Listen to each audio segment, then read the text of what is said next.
Yep. Come on in. Let's get it going. It's your boy G. Bush back at it again. We got the Browns versus Bears right now. We are going right now. You're welcoming in. We got about 15 minutes to go. And what we're going to do is get you ready for the Cleveland Browns versus the Chicago Bears live from Chicago. You're listening to the G. Bush Watch Party. Come on in. Hit that like button on the way in. We're going to do it up big. We're going to watch it, and we're going to do it today. Let's get you ready for today's game. It's going to be a cold one. First and foremost, let's start off with this. This is going to be a game that has a lot to do with weather. We get the forecast right now as we talk about it. Let me go ahead and take this down a little bit. Let me get this together. Let me push. Oh, here we go. It's going to be a very cold day in Soldier Field, Chicago today, where the Cleveland Browns take on the Chicago Bears. Temperature at kickoff will be at 7 degrees and dropping throughout the game with 15 to 20 mile an hour winds off the Lake Michigan. Wind chill factor will be 10 and 15 degrees below zero. The game will be on Fox at 1 p.m. Eastern time. Go Browns. Shout out to Rock on Ohio who gave us that little forecast and a little update. It's going to be blistery out there, fellas. And as a former football player, the thing that really hurts a little bit, as long as it's not too wet, the wet conditions really mess you up a little bit because of the footing. But when you're talking about some of the weather and the cold weather, it just hurts a little bit. We talked about it on UCSS when you're working and you're tackling people and it hurt a little bit.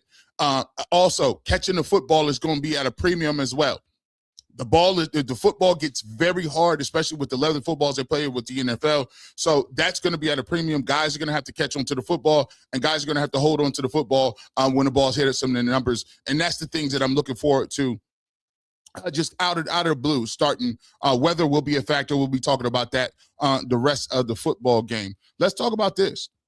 Let's get. Do I got my inactives on here? We got to also get to our inactives. Give me a second here. Thought I had it up here. Good or didn't. Here we go. Inactives for the football game today. Our inactives for the Browns matchup against the Bears. Denzel Ward is out. That's going to be a tough matchup for us.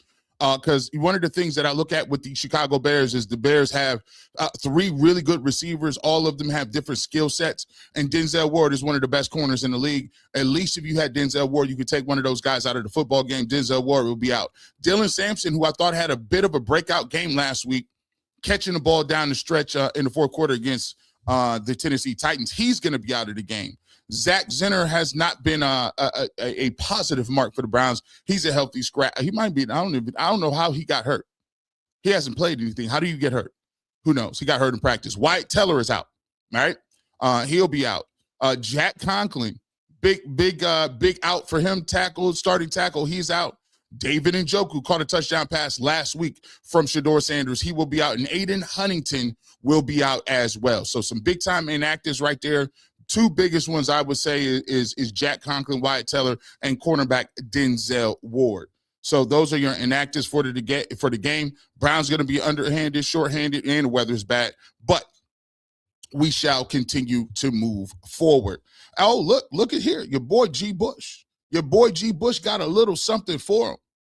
We got some sights and sound from Soldier Field. Shedeur Sanders warming up a little bit right here. As you can see, Shedeur Sanders putting in that work. He bundled up, ready to go. Cleveland Browns out there getting some work in from Chicago. It's cold out there. But the good thing about it is it's clear, it's crisp air. Let's run that back again. It's clean and crisp. Right now, you see there's no precipitation on the ground. So we just got to catch the football out here. Shedeur Sanders warming up before the game in Chicago. Going to be a cold one. Interested in see how the passing game goes when that wind starts to whip around and elevate. Before we get to some of the other things, let's talk about this. Joe Bitonio had something to say, and I think Joe Bitonio, speaks for a lot of the other individuals. We've heard about, whether or not Shedeur Sanders is the guy, what's going on. Let's get to his perspective on what's been going on. That's what's been going on, and what is he seeing the progress from Shedeur Sanders? Yeah, he had, that one drive where we were running the ball, I think we had 8 or 9 straight runs, and then he threw that ball to Fannin. I think that was a big-time play. Like, you have your chance. You've been running the ball. You take a shot. and he stepped up and made those plays. I think he was taking the easy stuff. We had a lot of screen. It was windy and stuff. We had a lot of screens and short yardage plays that he was executing. I mean, his huddle presence, his ability to call the plays and get us on the same page, I think has improved over the last couple of years. So last couple of weeks. So it's been really good. So that was Joe Bitonio talking about some of the the setup that Shedeur Sanders had. He said we had a lot of the easy stuff, some of the short stuff, but the ball he threw to Fannin was a money ball.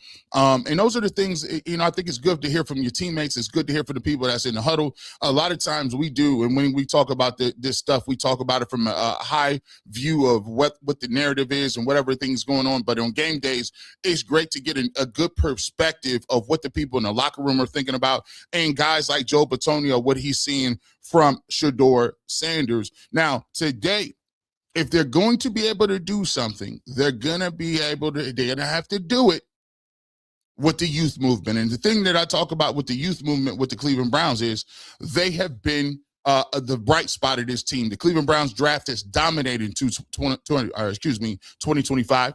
Mason Graham leads all rookie D tackles and tackles. Quinshon Judkins leads all rookie running backs in rushing yards and rushing touchdowns, right? He's a second-round guy. Carson Schlesinger leads all rookies in tackles, period. Dylan Gabriel throws left-handed. That's a funny little shot. Harold Fannin Jr. Second among rookie tight ends in receptions, receiving yards, and touchdowns. Dylan Sampson, second among rookie running backs in receiving yards. And Shedeur Sanders, big-time output last week.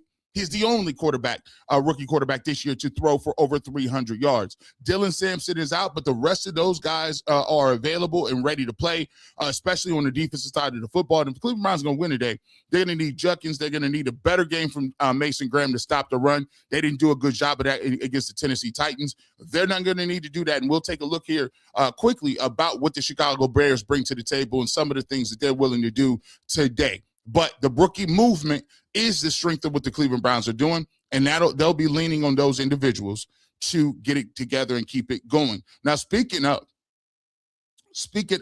the Chicago Bears, let's take a look at the Chicago Bears at a glance. They are 9-4 coming into this season. 9-4, coming to this game, NFC North. And look at what they've done so far. They're pretty good in terms of points allowed. They don't give up too many points. In terms of that, they're 23rd in that rank. But look at their team grades.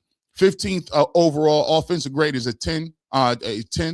Defensive grade is 26th, and special team is 12th. Now, look, the Cleveland Browns, you're looking at their defense.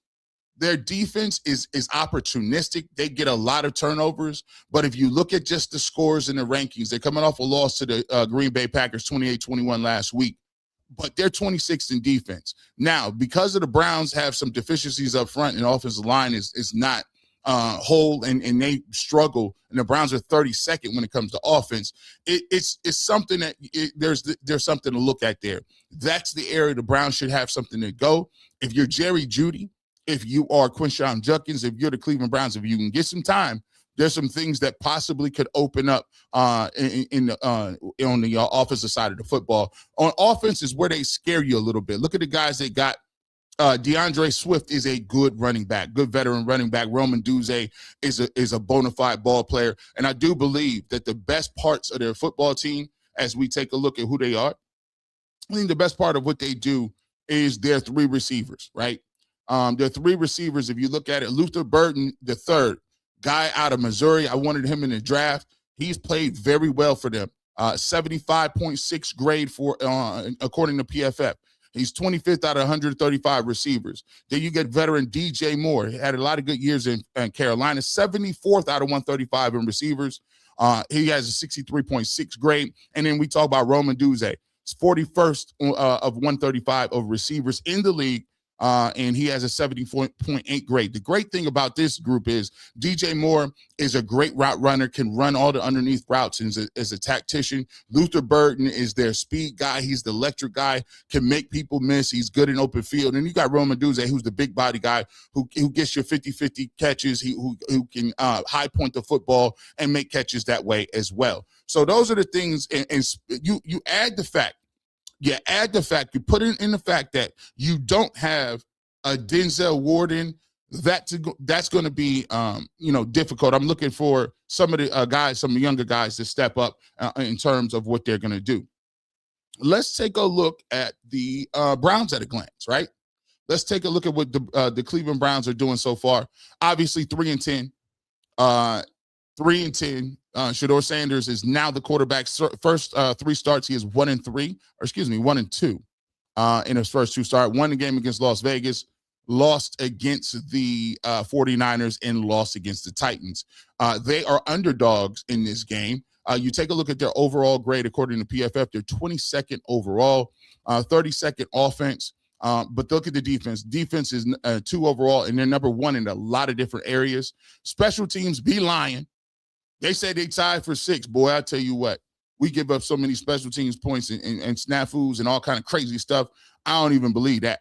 But you take a look at your guys that are your fantasy projections. You look at Shedeur Sanders, Quinshon Judkins, and Harold Fannin Jr. We talked about the rookie movement. All 3 of those young guys are going to need to have a crazy game in order for the Cleveland Browns to win this football game.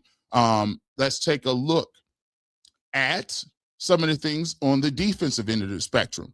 Right now, if you take a look all the way at the tippy top, boys and girls, you see the Cleveland Browns at number 2 overall defensively, right behind the Los Angeles Rams. And if the Browns would have played a terrible game against the Tennessee Titans and given up almost 200 yards on the ground, I think they would still be the number 1 ranked defense, but I digress. 86.8 grade. You see what they're able to do. One of the best teams in stopping the run, except for last week. 83.8 in terms of that. Tackling grade is a 66.4. That could raise a little bit, but teams nowadays aren't really great at tackling. I don't think missed tackles are a big thing for the Cleveland Browns.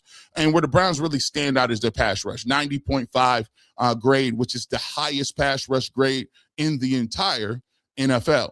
So Myles Garrett, 3 more sacks to get the record. He needs to break the record. Last week, when you take a look what the Cleveland Browns did on the ground, the Titans just said, we're not going to let you get that off. We're going to make you get off these blocks, Myles Garrett, and we're not going to give you an opportunity to really get off the block and to really do some things pass rush. He did get a sack, however. This game is going to be much of the same.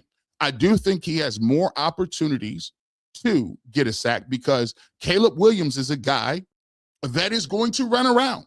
Let's take a look at this stat.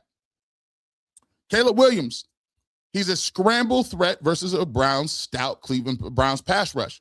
Williams has 303 scramble yards, 5th amongst quarterbacks. Cleveland's defense ranks 3rd in pressure rate, which could force Williams to rely on his legs more in this matchup. So what that does is gives Myles Garrett an opportunity while he's running around to get after the quarterback. So I think there will be more opportunities in this football game for Myles Garrett to get sacks because Caleb Williams, in the way that he plays the game, is conducive to pass rushers holding the ball and getting after the quarterback. So we'll take a look at that. That's going to be one of the major things that we take a look at in this football game. All right? Let's continue with Caleb Williams. Let's take a look at what Caleb Williams has done so far in this football game, this season right now. He is right now rated 17th out of 40 quarterbacks with a 72.1 offensive grade. His pass grade is 66.7, which ranks 22nd out of 42 quarterbacks. But he's a guy that can run the football. Look at his run grade. 3rd amongst 21 quarterbacks with an 82.1 run grade. I think Caleb Williams has played much better than he did last year. You take a look at what he's done.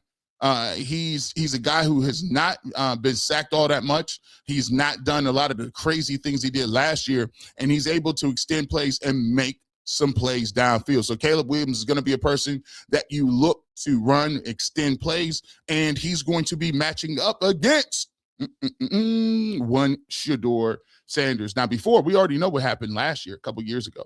Shedeur Sanders and Caleb and your boy Caleb Williams, they went head to head. And we talk about all the time. This ain't college, but if we can get this type of production, we would like it. We would love it if we could get this type of production, right? In college in 2023, Shedeur threw for 422 yards, 372 pass, 50 rush, 5 touchdowns. Caleb threw for 30 of 40, 412 yards, 403 pass yards, 12 rush, and 6 touchdowns. If we can get that type of progression, boy, I tell you, we might be ready to go. We might be ready to go. Let's take a look at this. Keys to victory for me. One of the keys to victory for this game is we're going to need the Cleveland Browns. We are going to need the Cleveland Browns to step up their run blocking. Look at Ethan Pochins. He's out for the year, unfortunately. Look at the run block grade, 39.1. Cam Robinson, 45.8. Tevin Jenkins, 46.6. Luke Whippler, 47.9, Joel Bitonio, 50.3, and David Njoku, who blocks a lot, this is at 50.9. If the Cleveland Browns are going to come in here and win this football game, you cannot have failing grades from your entire offensive line. You need to run block. You need to get push at the line of scrimmage. You need to shorten the game, and you need to have manageable downs and distance where it's not third and forever. So those are the things that we're talking about with the Cleveland Browns. We need to run the football, have to be better in those areas. Now, let's talk about what the stats are projected. They got AI is so crazy. So now they got projected box scores. So you don't even have to wait to the end of the game. They project the box scores. Today, they project that Shedeur Sanders will throw for 203 yards. He will throw for 1 touchdown, no interception, and get sacked about 3 times. Caleb Williams, they got him going for under 200 yards, 194, a touchdown, gets sacked 2 times. If you take a look at those projected box scores. And before we go, we get you hyped up. We get you ready to go. Guys are coming out of the tunnel. Shedeur Sanders is ready. He's lined up. It's Christmas time. They're showing the commercials, and the Cleveland Browns is getting revved up. We got some live sounds coming out the locker room. Let's get it going. Yes, sir. Come on. Let's go. 12 in the building. 12 in the building. Let's go, man. Let's go, man.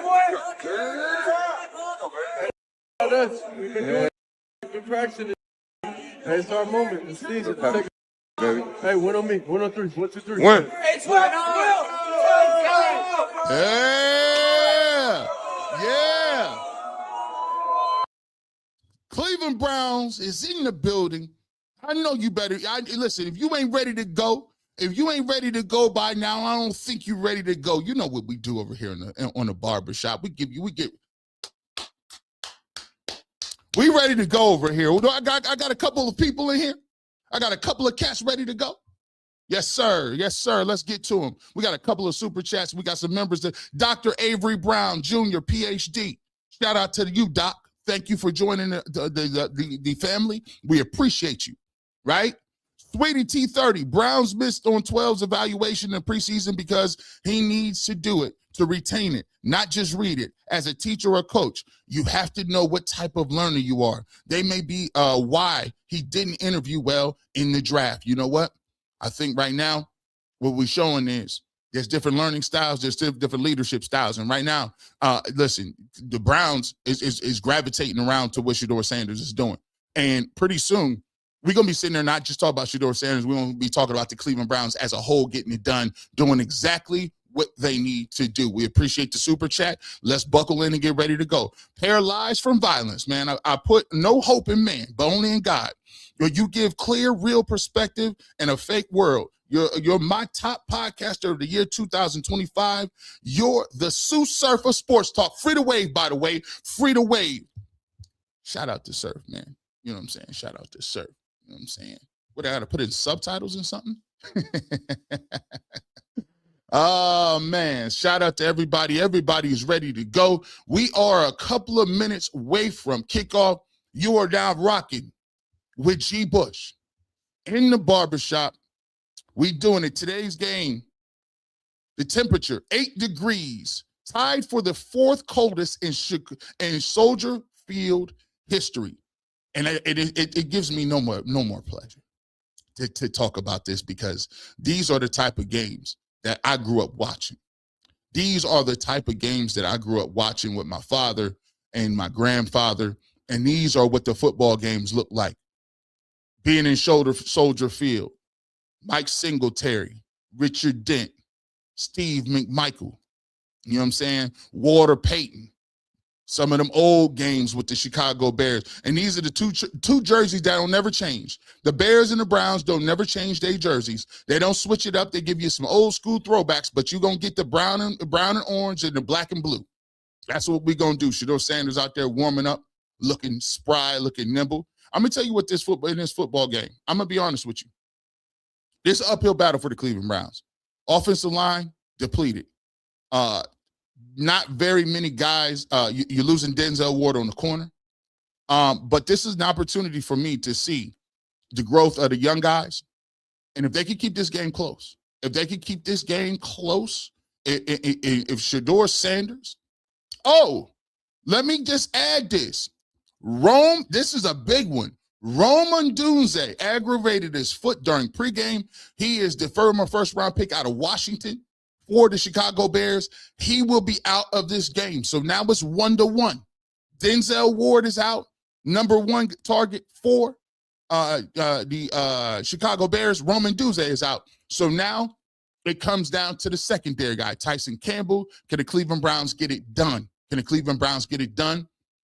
is going to be a great game. Great game. Where the Kool-Aid Mafia, the Browns are kicking off to start the games. That means they will get the ball at the second half. You see what it is. Let's get it wrist up.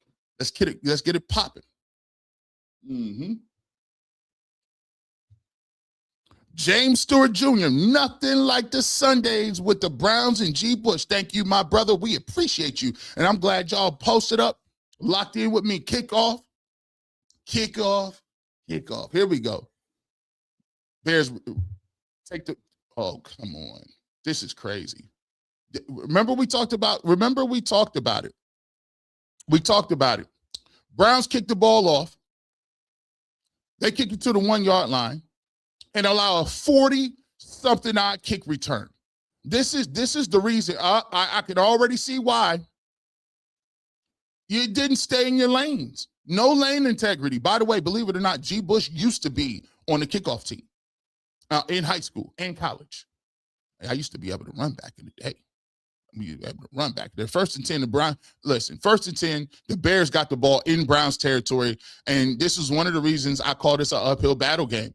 A lot of people don't want to admit this and talk about it, but Shedeur Sanders in the Cleveland Browns offense is at a disadvantage. First and foremost, they got to deal with their own guy and Kevin Stefanski. Second of all, the special teams is an issue. So now you're getting the ball and getting the football inside their own territory.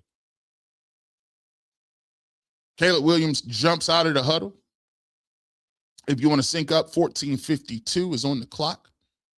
Ball is at the 47-yard line of the Browns. Play action, the first play. Caleb Williams is extending. Good defense by the Cleveland Browns. That's a perfect picture of what Caleb Williams is going to try to do today. He is going to extend the football. He's going to hold the football. He's going to try to make some things downfield. The offensive line for the NFL ranks, they eighth in points, total yards. So they have a really good defense. A really good offense. DJ Moore is the guy that has done it a long time in this league. Luther Burton Jr., we talked about. Colston Loveland, the rookie out of Michigan, has been really good too for them. 2nd and 10.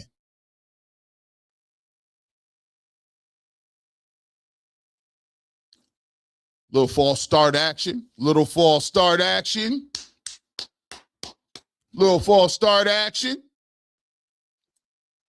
antsy up top. So we'll take the penalty. Here. Puts you at about 2nd and 15, right? 2nd and 15 right here. Here's an opportunity. Now, you don't want to give half of this back. Be great if the Browns can get a nice stop right here.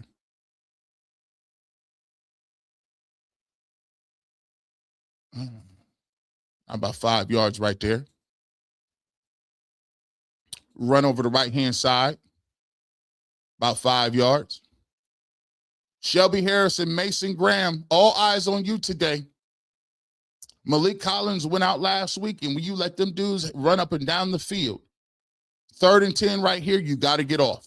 3rd and 10, got to get off. It'll be a great opportunity for the Cleveland Browns to get a stop right here, get the ball back to the offense, and knowing that you get the ball at the kick during the second half. Let's see what Miles Garrett goes. Oh, here we go. Screen game setup. Good job out there. Good job out there. We seen it coming, 4th and 9. Carson Schwarzenegger was out there eyeballing it. He was eyeballing the work. Eyeballing the work. Let's go. Yeah, we seen that. No screen game. We was looking for that. Psych. They try to run that crossing action and set up the backside screen. Ran a deep over action with the wide receivers. And right there, we had guys in the area. We'll take that. Y'all take that. Let's talk about what this win situation. Every time that we could catch the ball, oh, that's a great punt. That is a great punt. Was his body on that line? Why would you touch the ball? Why would you touch the ball?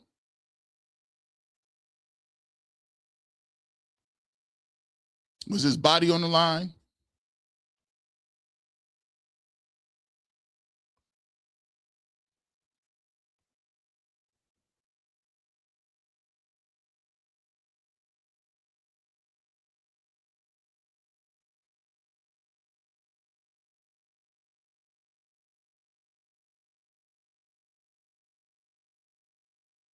Oh, you touched that. Did you touch that ball?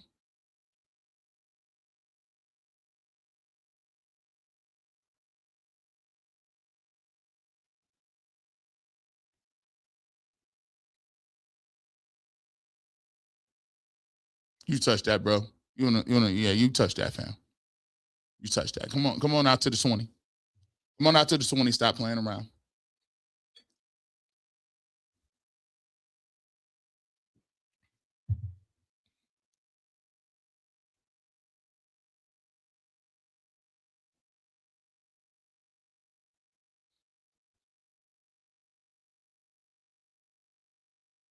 Oh, they gave it to him at the 1.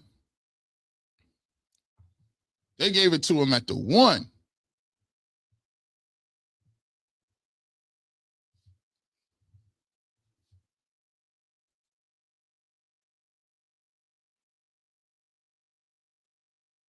Yeah, challenge that, bro. Challenge that, fam. We ain't about to do that. We ain't about to do that. One good call by Kevin. Look, like that, I'm about to say, bro, you're not about to have nobody jumping all over the line of scrimmage, bro. And jumping on the line and the hand look like it didn't touch it. And you talk about, nah, we challenging that, bro. Try to have us back. Yeah, he touched that. Hey, Joe Woveley, he touched that all the time. Special teams coach should have been gone after the Jets game. Big Slim, you right. Hey, we ain't doing this. Throw that damn flag. Yeah, come on, bro. Look, watch him touch this right here. You know you touched that. Stop playing around. Stop playing around.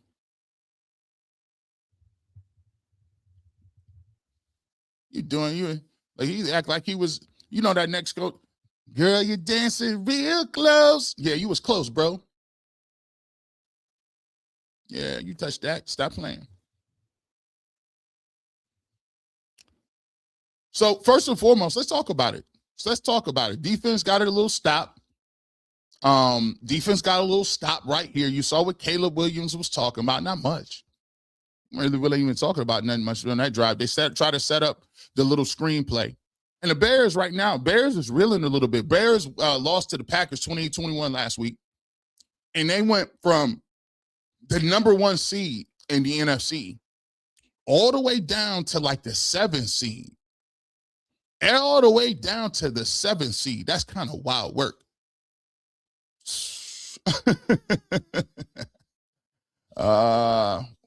We got to go 99, bump it. Let's get it 12.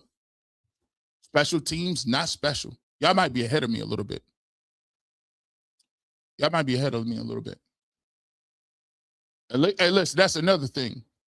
Hey, Gage, anytime Gage can catch this rock, anytime Gage catch the rock, it's an added bonus. It's a added bonus. Hey, where y'all at? Hit me up with the timestamp. I'm gonna see if y'all behind me or ahead of me. I'm on YouTube TV. Right now, I'm looking at this random. Now we still in commercial break. Cool. Yeah, I'm still in commercial break too. So hopefully it ain't too far off. Charlie X, tell Bubba he got to get a charter flight back home. This man, Bubba, be it. That man got to get his LinkedIn together. He might want to be getting his LinkedIn together on company time too. Right after the special team meetings, Bubba need to be all on monster.com. Just getting his situation together.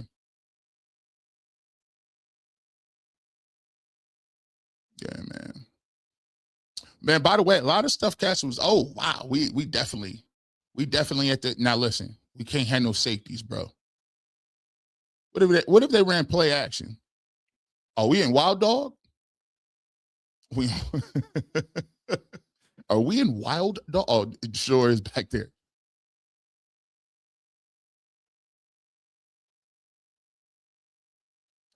Hey, man, we don't care nothing about that. Hey, it's false start. It's half the inches, half the distance to the goal. You know what half the distance of a 1 yard is? 3¼ inches. They take the ball and move it back that much. Yeah. We ain't listen. But what you can't do is hold. What you cannot do back here is hold. We looking for some yards to punt this football.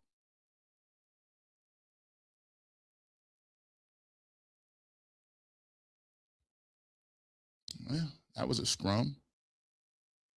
We just want to get 2 inches out here. 2 feet. 2 feet.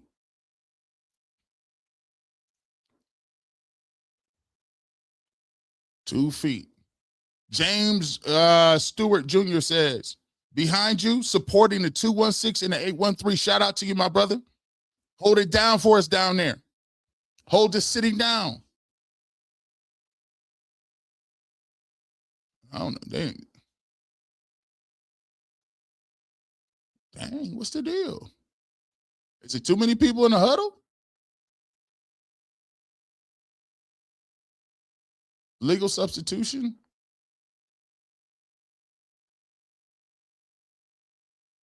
Again, hey, as long as we don't get no, hey, as long as we don't get no safety, I'm cool. They can call all them penalties they want to. It's half the distance. We cool. That's 4 inches. We straight on that. No holding in the end zone.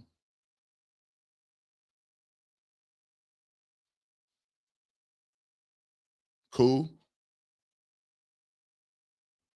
The tequila might be coming out early today, boys. Browns NFL ranks 29th in points, 30th in yards.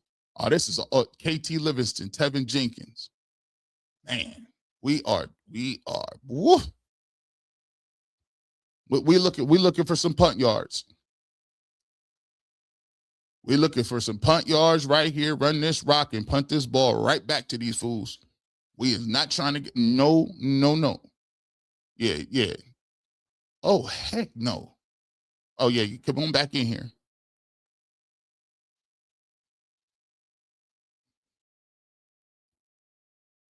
I'll take that, Juckins. That's fine. Nah, y'all way too excited, bro. Why are you excited like that? I don't understand it. This was obviously a run. Obviously a run. We were obviously going to punt this football to you. What are you talking about? Cool, punt that boy back. Now listen, Bjorquez, you have not balled all year. Can you give us a kick that has some hang time? Do not kick this ball out of bounds. He's been nasty work too, bro.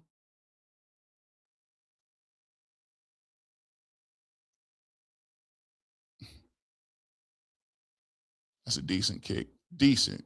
I have coverage. Stay in your lanes. Too much on the kick return. They down to the 40 again. Down to the 40 again. What the F was going on with Tillman doing? He didn't even try to block his man. Oh, that's called I'm a wide receiver and it's cold outside. I'll tell you that. See, see, when it get cold like this, it's called I'm a wide receiver. I ain't blocking nobody. It's cold.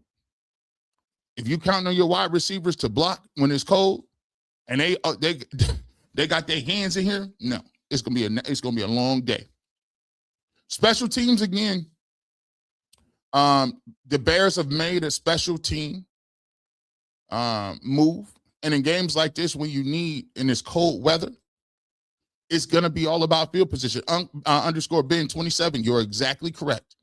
It's all about field position. It's understanding that sometimes a win on offense is punting and getting your defense in a great position so they can stop them. And so if you look at it, the first quarter, right? First drive, you give up the long field position, right? The Browns defense stops them. However, they do a good job of pinning them deep. So now that's what we call hidden yardage. Yeah, the offense didn't do nothing and they had to punt. But that hidden yardage that we talk about, the Browns are on the 1 yard line. They only gain 3 or 4 yards. They punt it away. And guess what? Instead of them getting the ball in, they now getting the ball still in their territory. The first drive started at the 47. This drive is starting at the 40. So they gained a net 7 yards just by playing good field position game. DB Dog 21. Hate receivers that don't attack blocks. Yeah, they be sitting there patty caking. We call that patty caking. Receivers be doing that all the time. They come off the line of scrimmage, especially when they have a split inside where it brings them inside the tackle box. They don't be doing nothing. DB Dog, they do not be doing nothing. They be patty caking up in there. Patty caking. I'm like, man, that is not it. This coaching, Atlanta Fantasy, this coaching is malpractice. Punt was decent, turning the broadcast on mute and only listening to G. Too stressful.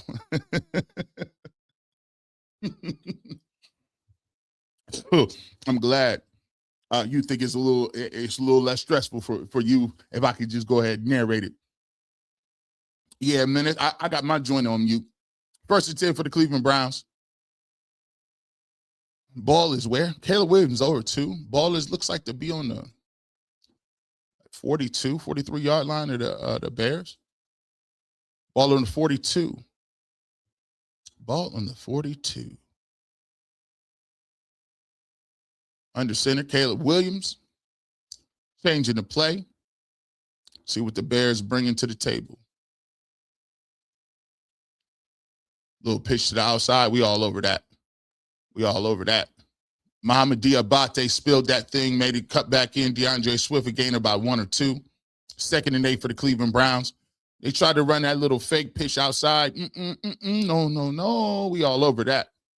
All over that.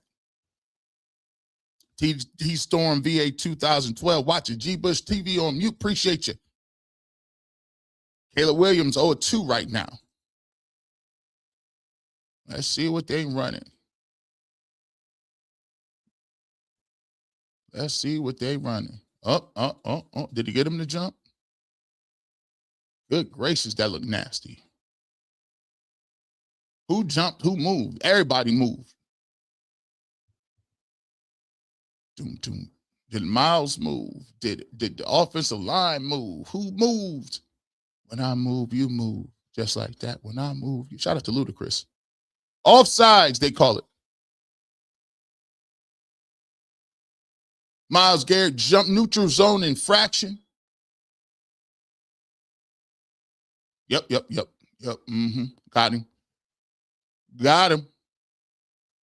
2nd and 4 right here. It's going to be a tough uphill battle right here. 2nd and 4 is a tough down because you can run anything. You can run play action. You can run the football. You can run a screen. You can run a draw. You can run a quick 3-step. You can run over motion. 2nd and 4 is nerve-wracking. Changing the play at the line of scrimmage again. He's done that about 3 times. There's the run game. 1st and 10, do it again. It's hard. It's a good cutback right there by DeAndre Swift. Good cutback.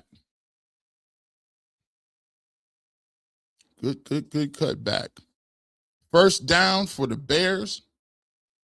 Let's see if they open it up a little bit. We've yet to see a downfield throw. Maybe the weather is inclement to a point where they don't have a good feel on that. First and 10, 9:51 in the first quarter.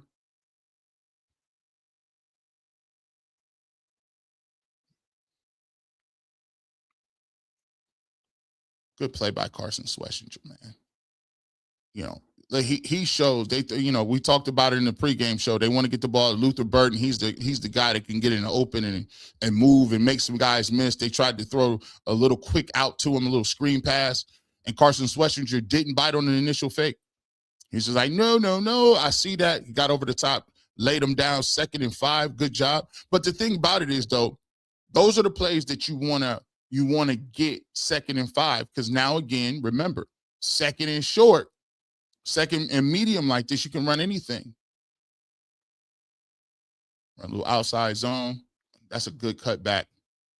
That is a good cutback.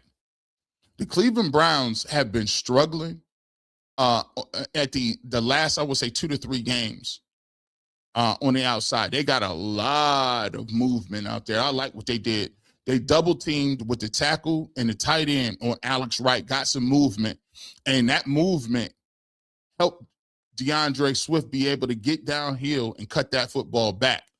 The Browns have not been changing the line of scrimmage. What I mean by that is being in the backfield. They have not done that.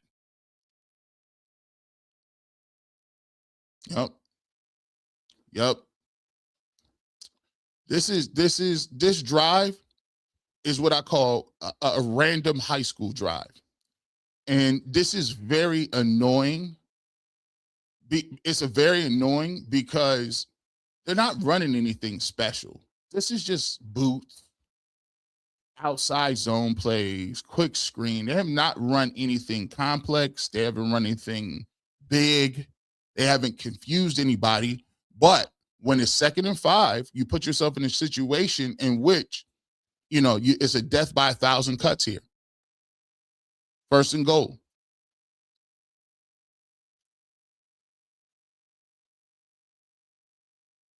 Yeah, touchdown. Yeah. Watching DeAndre Swift. Here's the thing. Let me talk to you about this. Let me see what happened. Let me look. Hey, Devin Bush. What are you doing? Oh, Devin Bush, that's your gap. Why are you getting pushed that far down inside? Come on now. The Browns, this is a scary thing. The Browns defense, the last, I would say, 3 weeks, is Shelby Harris is standing straight up. Malik Collins, and you missing Malik Collins, that hurts a lot. But Shelby Harris is not getting off blocks. He's 100 years old. I didn't see Mason Graham's name not one time in there. And you talk about Devin Bush getting cut off. That's way too easy, bro. It's way too easy. When you're in the game that is cold like this and they might not be throwing the football downfield as much as they should, you have to be willing to get up there and get off these blocks. Guys ain't getting off no blocks. Getting locked up right now. Let's talk about it. Let's get to some of these chats. Meshach of Baltimore. The first drive sums up the Browns organization. Free 12. TV Roddy. When was the last time I felt adrenaline? Wow.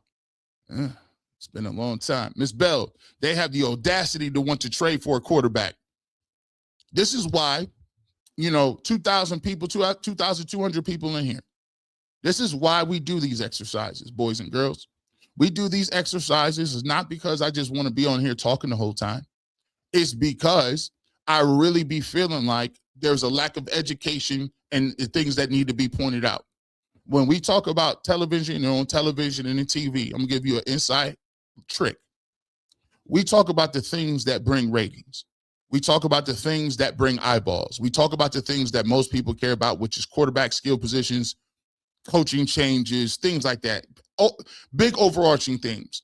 But the reason I started doing watch parties and I started doing it right now and doing it myself and bringing this up is because I want to highlight the things so that all of these folks can see during the game and point them out in real time together, so that when they do come with these different thoughts about why there is a need a quarterback and it's the quarterback, all you need is the quarterback, it's corny, and it's actually, to be truthful, it's kind of childish. Because what it is, it's like the equivalent of being a kid around Christmas. Can you imagine when you was growing up, if you was asking your mom every single week, hey, where my presents at? You're like, what do you mean where your presents at? It's April. When is Christmas getting here? Boy, if you don't shut up and sit down, it's April. It's June. You talk about where the Christmas coming. Listen, you might want to keep, that's the equivalent of what we do. We talk about quarterbacks and what quarterback we like, and the quarterback in 6 years, while we watch this and defensive tackles is getting pushed in the backfield. Shelby Harris not getting off blocks. That's football. You didn't give up 7 points because you didn't have a quarterback. You gave us 7 points because your special teams coach is trash. You couldn't stop the run, and they scored the football. So that's why you lose. So I like to do this so that when people are educated to that point, other people can say, man, y'all done lost your mind. He tipping up in there. He ain't slowed down. Browns got the ball on the 30. Like I said, I always thought this game was going to be an uphill battle. Let me tell you, I thought it was an uphill battle just by seeing it. I want to see what 12 is able to do and try to mitigate some of it. But we've seen the limitations based on the offensive line. We've seen it so far. And we didn't see the special teams and the defense, what they've been doing the last couple of weeks.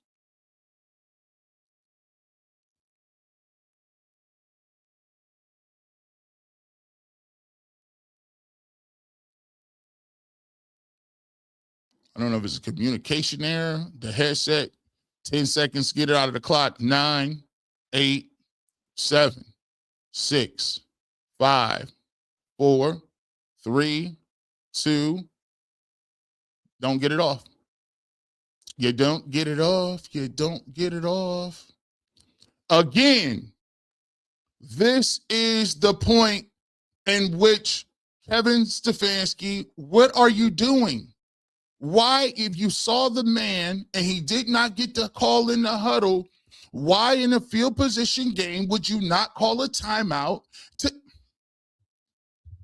Good gracious, bro. What are you doing, man? Are you saving the timeouts or what? What are we doing? That 5 yards, it's devastating.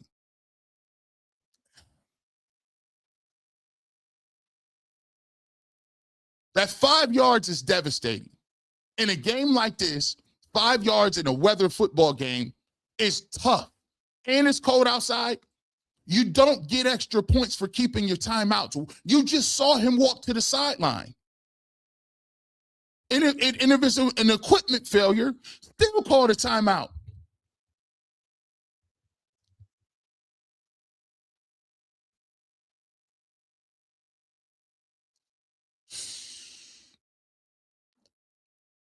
This is just, it's wild work, man. It's crazy.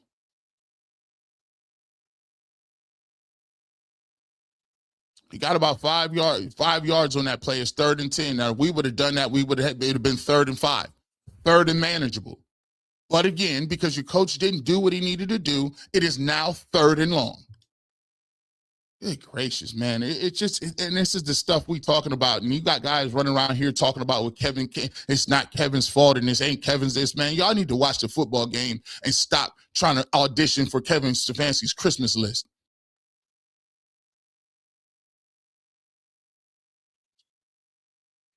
Way to avoid the pressure, Shador. That's a way to avoid pressure. That's what I'm talking about, young boy. Let's go. That's the way to get up out of Dodge when you've seen something. He's not his father, though. He's not as fast. You ain't his father neither. You ain't faster than nobody in his family. You not faster than Bucky. You not faster than his sisters. You not faster than nobody. Let's go. Ooh, hey, nope, we're not. Hey, Run that again. Hey, I hate when they be, listen, stop running that. Did y'all call?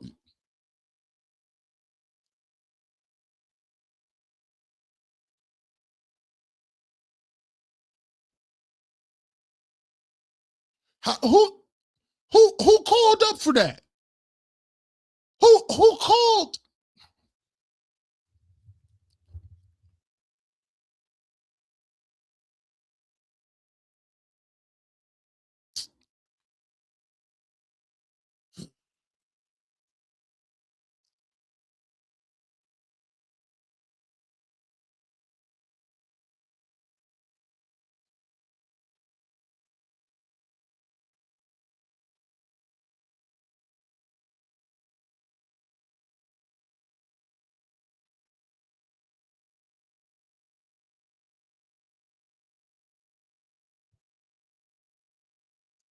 Man, let's get back to Adam Sco, Adam SC. That's a good run. That's a good run.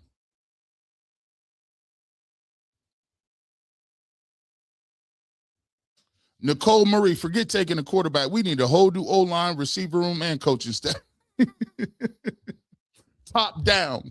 All of it. We need everything. We can't be playing around with y'all. We need a whole new such and such.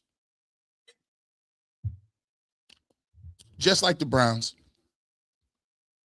Kevin House. That was a real good run. It was. I don't get it. I don't get it. I don't get it. You know, it's like I don't know if Kevin Stefanski is mentally checked out. I don't know. I just can't inexplicably. And this is the thing that this is why I like doing these things, because when we get up in the post game show and we go in there and we talk our talk and how we move with it, I done been in with y'all for 3 hours talking about this stuff. 3-4 hours we done talked about it. Why is it that you would keep that timeout in your back pocket when you could have helped your team get in the right call? That's the third week in a row. And this is the problem with people. People don't watch no football no more. People is in love with the idea of football and not the strategy of football. I know it ain't cut out for everybody, but strategy matters. Your defense just gave up a touchdown on the ground. You could extend the play and get your offense into some sort of rhythm.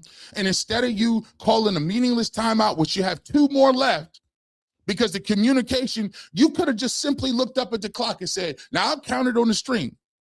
10, 9, 8. He could have called a timeout at any one of those junctures.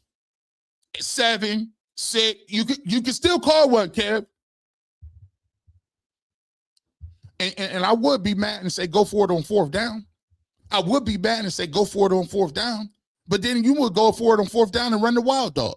So, no, I don't want to go for it on 4th down. Moose already blaming Shador, shaking my head. But listen, we don't care nothing about Moose. What are you blaming? Ain't nothing to blame, bro. Announcers talking about the rookie mistake because he didn't pick up the 1st down with his legs. Stop. It's a rookie mistake. You got tackled short of the stick. Shut up.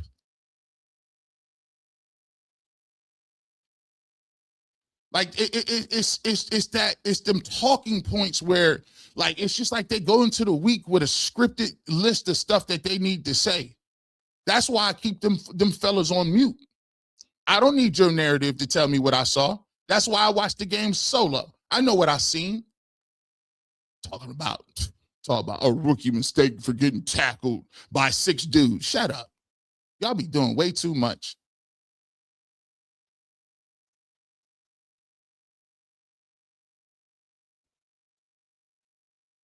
Too much. That's too much.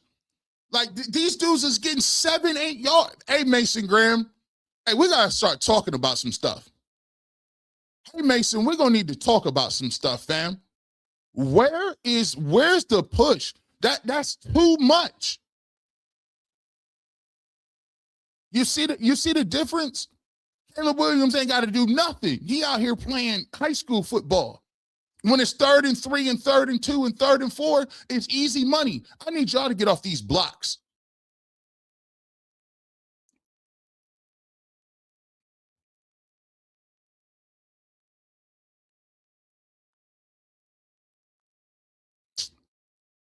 Defensive back just fell down.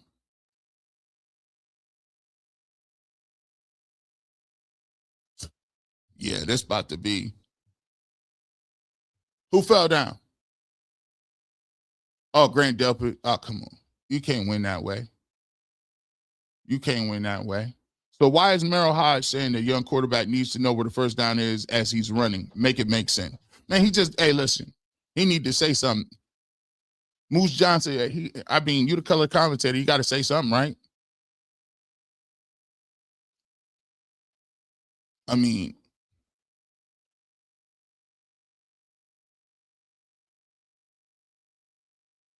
oh yeah, these dudes about to get we about to get destroyed. The Browns defense,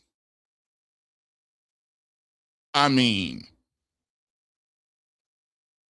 the Browns, listen, man, the Browns defense is looking terrible. I don't even know what coverage they're running. No pressure.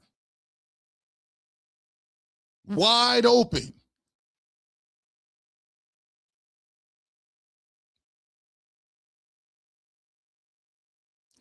I'm going to be honest with you, man. I'm going to be honest with you. It ain't been, let me just keep it real. Oh, this is way too easy. Let me just keep it real with you. It ain't been the offense these last couple of weeks. Let me just keep it a buck with you. This defense, I don't know where they put that other defense at. It's looking wild out here.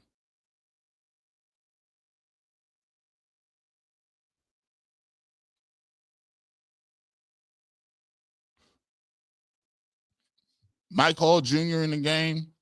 I ain't seen a play from him in weeks.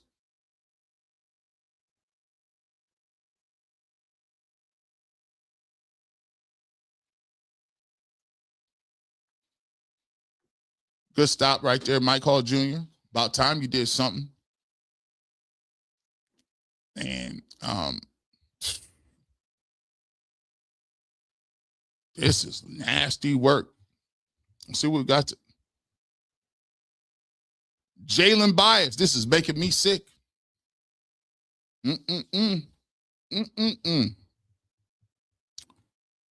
Lord of the Drip. Offense is going to have to play out of their minds to get us out of this today. Secondary is cooked. They're going to have to play out of their minds.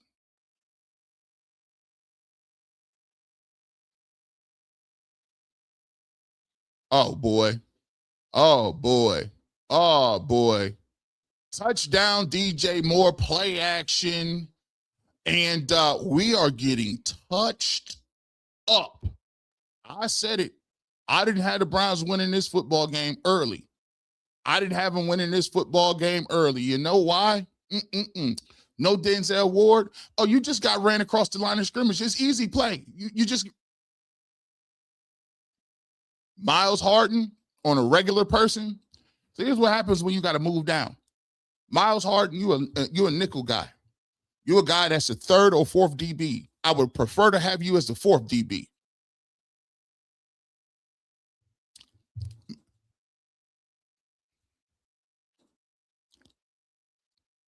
Yeah. Harden, you out here looking crazy. You're looking crazy. Now, let's talk. Let's talk about this. You're down 14-0. You're down 14 rip. These are the things that we talk about. Now, I want y'all to take a mental note of this. I want you to take a mental note of this in the second quarter, or after the 14-0. So let's take a look at the mistakes made by people in the roster. Special teams, 2 big mistakes. The opening kickoff, and you let them run down and get field position on the second punt return. That's 2. The mistake of not calling timeout for Kevin Stefanski. That's 3. The defense not doing, good gracious. The defense giving up gashing plays in the run game, not getting off blocks, letting them do whatever they want. So that's the defense. Now, I want y'all to know, now when we get to these post-game shows, the first thing that we're going to talk about is what? The quarterback, right? We're going to talk about how you didn't get no points, right? How many possessions have we had? One of the possessions was at the goal line. We just making a note to self. Defense is looking terrible the last 2 weeks. Horrible the last 2 weeks. I do not know what's going on. When you got who? Malik Collins.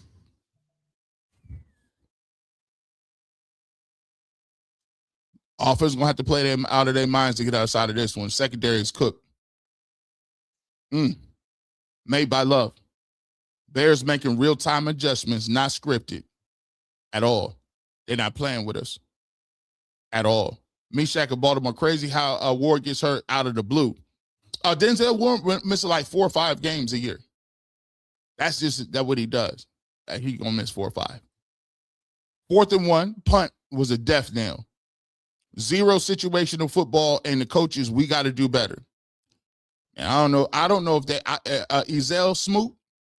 I don't really know if Kevin is Kevin really. Are you locked in, Kev? Are you there? Huh? You there? We're gonna see, man. We're gonna see, but it looks like it's nasty work right now. 14-0. 14 rip. I don't know if too many people come back in 14 rip.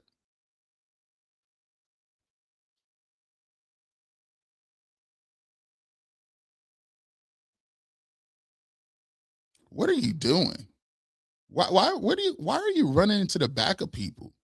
But first, we don't have return people either.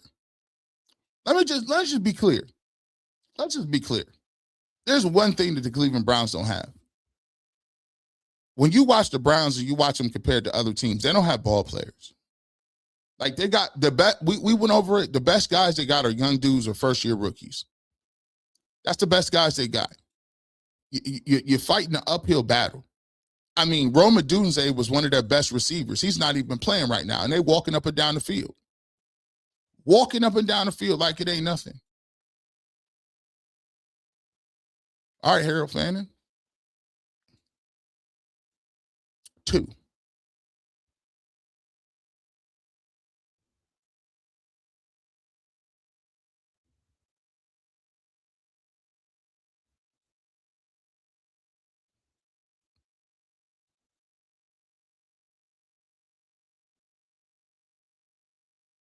Two.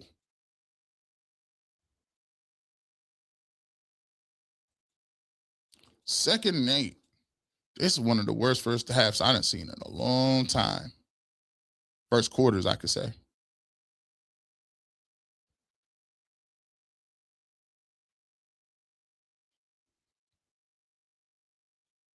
And they did not block the linebacker. Let's see what happens.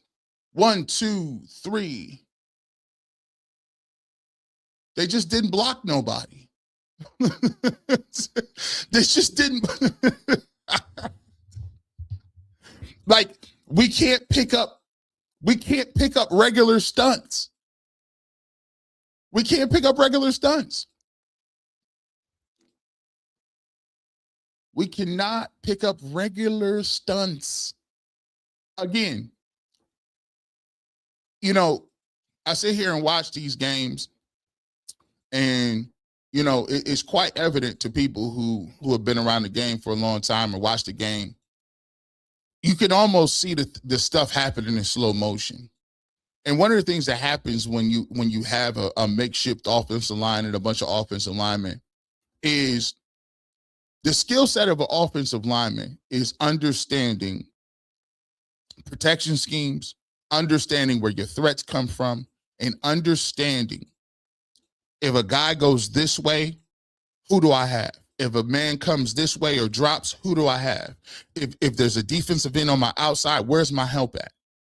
And I think because there's so little people that understand what the trench game is and understand the mental gymnastics and some of the things you got to do with the offensive line, that they don't understand what it is. So on every single run play and every single pass play for offensive linemen, your assignment changes. There is no static person who you get every play, who you block every play. Your assignment changes with a move or a slant or a move to an opposite gap. Wherever the defender goes, right? You have to, on the fly, then adjust who you're blocking. And the problem with backup offensive linemen is two things. Either they're not good enough athletically or physically to be able to adjust and beat a guy to a spot or block a person, or they don't have the mental aptitude and the quick thinking up between the ears to understand where my assignment changes, what angles I need to block out, and what we need to do. For the Cleveland Browns, that wasn't a blitz. That was a simulator. A blitz is when you bring more guys than you could block. That was a simulated pressure where one guy looked like he was coming, he didn't, and another guy came. They were still only rushing 5 people. And when you have 5 on 5, you should be able to theoretically pick that up. But when it's empty and the running back is not back there to chip or to be able to help you, if one of the people in empty formations misses one of those blocks, you're done. So you end up with a guy. They only brought 5 people. They still were able to have 6 people in coverage, and they were still able to get a sack. Let's get to some of these super chats. Let's see. Mr. Roll Up 10, firing Stefanski is what matters most now. Facts. Coaching is costing this one. David Walker, we appreciate you. Meshach of Baltimore, if the Browns draft the quarterback next year, going in and call the team a reality show. Cameras, lights, cameras, action. 3rd and 16. See what Shador can do. Got the ball to Harold Fanning Jr. And we will punt. This game could be over very quickly if the Cleveland Browns do not stop this. They need to. It's a heart check right here. Either they want to go home quick and try to figure out what they're going to do in their life on vacation, or they're going to bow up and get a stop. Because right now, if they give up any more points, this game is over. I'm going to tell you that right now. And I don't like the energy level. Did they know they had a football game today? Jalen Bias? I don't think they did. This is during the time of the year where it gets real scary. This is the time of the year where he should have ran that out. Why'd you fair catch that, son? The coach going to get on you. Why would you fair catch that? You could have 10, 15 yards easy. This is the type of time of the year when guys start giving up on people. This is the type of time, I'm telling you, let me just let y'all know something. This is the main theme that we talk about. These are the games in which this type of weather turn grown men into children. This type of weather and this type of, like, it's cold, you ain't got nothing to play for, the other team is 9-4 and at home and is trying to make the playoffs. You got to be a grown-ass man to get off these blocks in this weather. And sometimes you didn't already packed it in. We're going to see. No. What is Alex Wright doing? Don't you know you got to contain Alex Wright? I mean, Kevin has an agenda that relates back to Deion. If he knew it, it would all make sense. Desmond Daddy. RDM says, watching this game, Steph should be fired at halftime. Ain't them boys out there. Brody's bottom line, I've seen enough of Kevin. Got to go. Jason kissing Kevin, you know what? We'll have an excuse for him. Oh, my gosh. Now it's getting embarrassing. It can't be a hold on somebody. I mean, Sheesh, this is looking crazy. DeAndre Swift just went for 20-plus yards, 30 yards, I think. They called him on a hold. Man, this is one.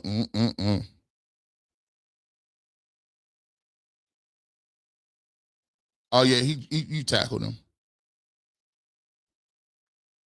Yeah, you tackled him. That's a good call.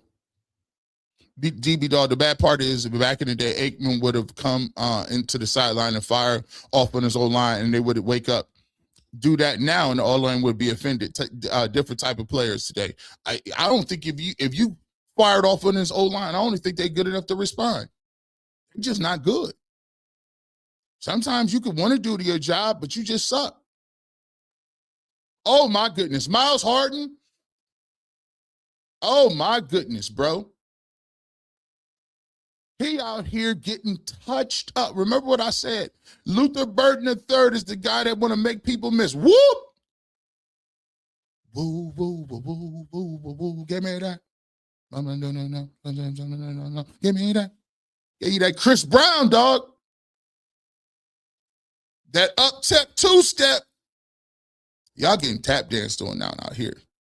Y'all getting tap danced on. It's 3rd and 1, and he laid down. He could have got the first down.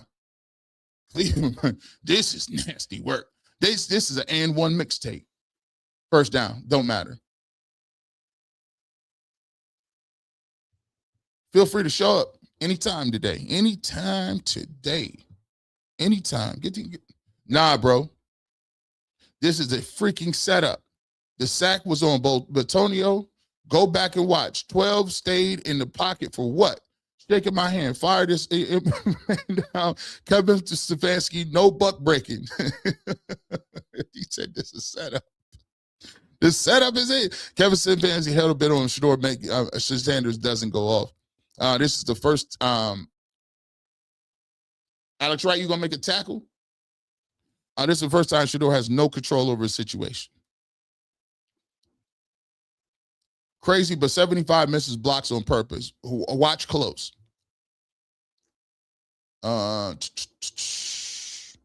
Pickett, 6 of 10 for 30 yards. Bowling. Psych. Let me just tell y'all something. I'm going to be honest with y'all.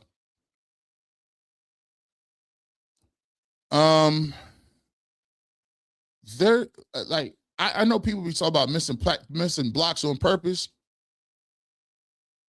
Oh my gosh, they're getting 7 a pop. Let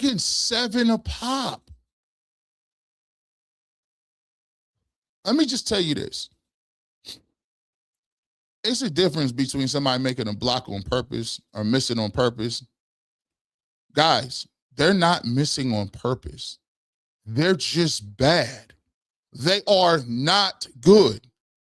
When you say they miss on purpose, you letting them off the hook. Nah, you just not good at your job, bro. Give me somebody else new. I can't do it with you. Bye. Oh, yeah. That's a great call, too.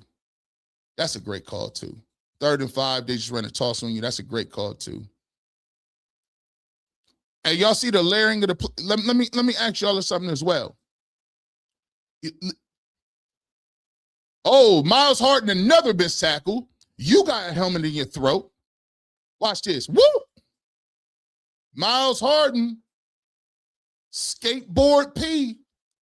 You out here on skates, my G. I told you.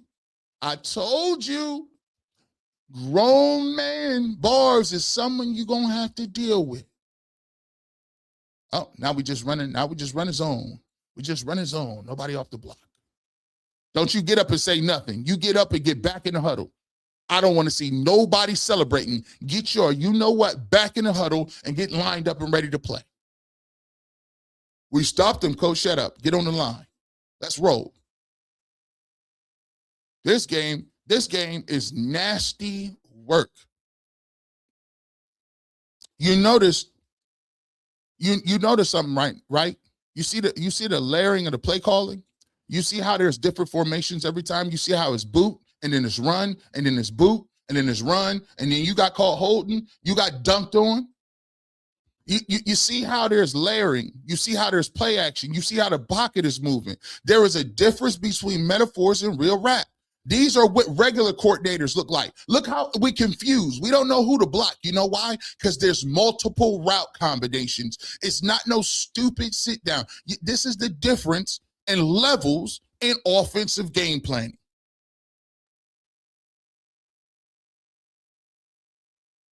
Tony Hawk vibes. You know what it is. Out here in the X Games on the luge. Play action, get chopped up. Another dude wide open. Play action game. We're going to cut the front side back. There's levels, people. Kevin Stefanski, let me see. Look at this. There's levels to this, bro. I want y'all to understand this is the levels at which offensive coordinators and offensive minds get it done. You don't have one on the sidelines. Look at him, cooking up. We ran 9 total plays. They got 11 first downs.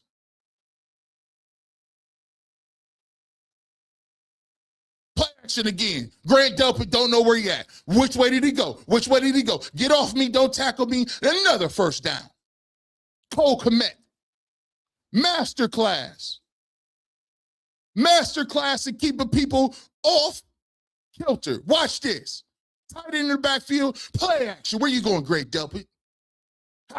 Wide open. Schemed open. Get off me. We're not, we want to make all DBs tackle. I love this. I love this because it shows levels. This shows levels to the game. This shows that what you thought you had, you ain't got. Oh, tight end motion. He'll walk in the end zone because we got it. Good tackle. Good tackle. How dare you be? Get back in the huddle, Diabate. Ronnie Hickman, be quiet. You are down 14-0. They might score in the next 2 plays. It's disrespectful. It's disrespectful for them to run a tight end reverse when you in the goal line. They out here just feeling themselves. What's coming next? He just called it any, mini, miny, mo. What you picking?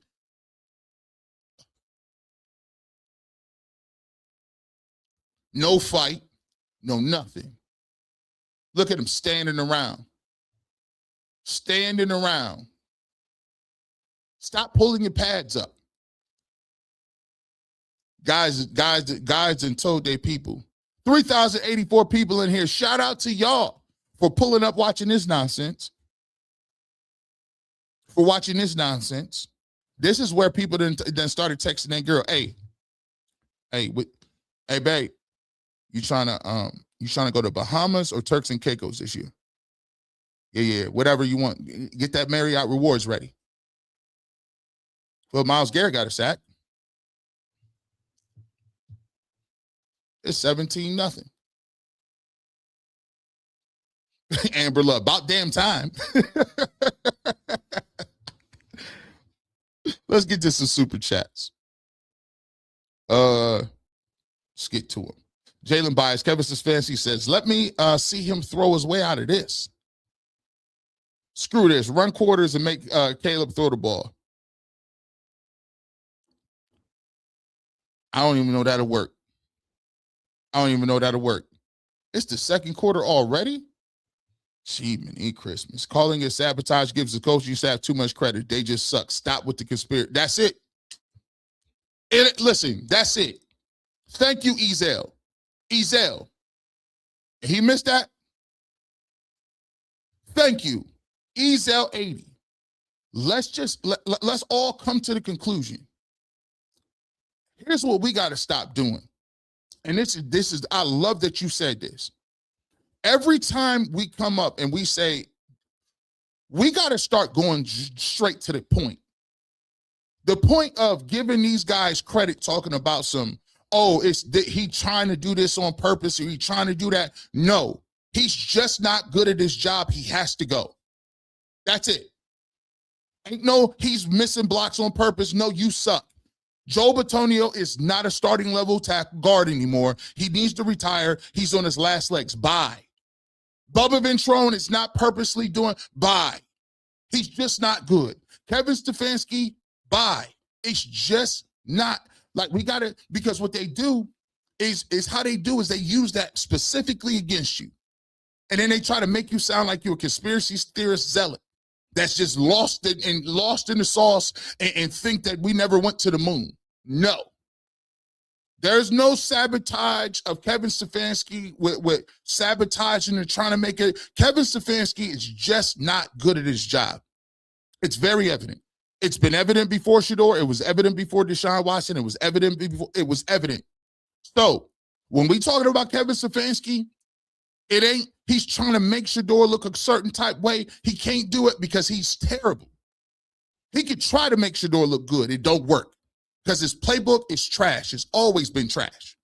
I'm pointing out the difference between one playbook and another one. And then also what we got to get to is this.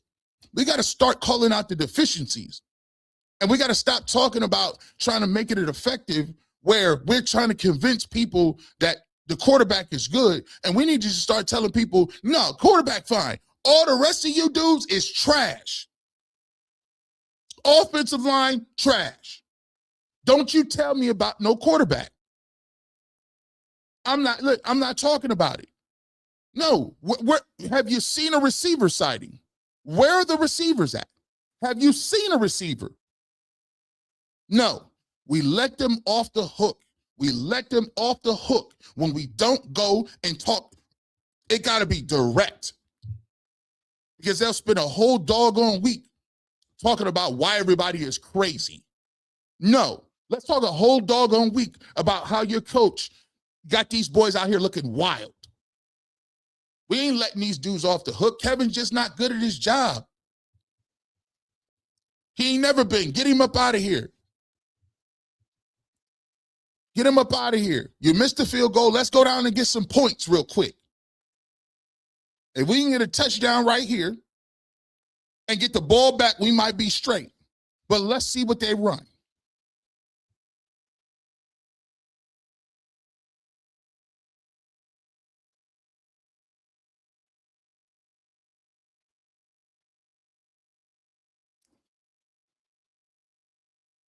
Woo.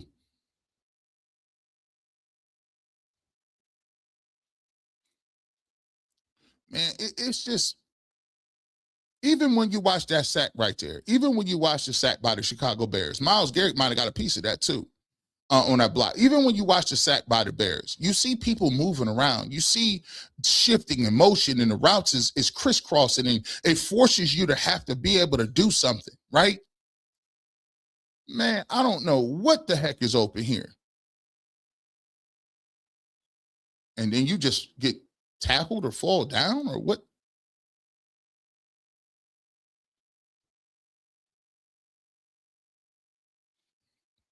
Let's get to this thing.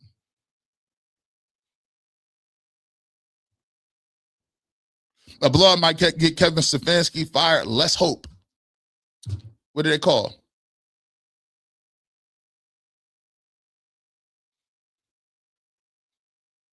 Good gracious. An eligible man downfield. Boy, we need about 6. Who is it this time? Good gracious. I mean, Luke Whippler, you can't be 7 yards downfield. At this rate, it's going to be a long call game. Football is a team sport. You see it. 3rd and 10. That's a great pass by Isaiah Bondo. That's a great pass by Shador Sanders down the middle of the field. It's a great freaking pass. Call timeout. Use one of them timeouts you got, Kevin. He just ran the streak. That's a beautiful ball, ain't it? That's a beautiful ball right there. There you go, Shador. Stand in there and deliver that ball. That's what I'm talking about. Got him. Ooh, yeah. Let's go. We can't run the ball. We can't run the ball. We can't run the ball. We can't run the ball. We can't run the ball. No, sir. We can't run the ball. We can't run the ball. No, sir. We got me out there doing cheers. We can't run the rock at all. 2nd and 9. 2nd and 9.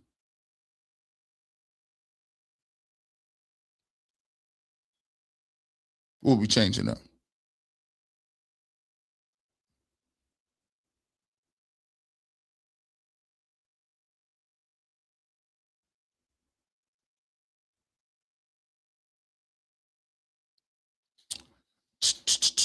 Everything look constricted, boy. We need something. Do we got anybody? We need a 3rd and what? 7? 3rd and 8. 3rd and 8. I don't trust the field goal from here. I don't trust it at all. I need to at least get about 5 yards on this because I don't think he's hitting this.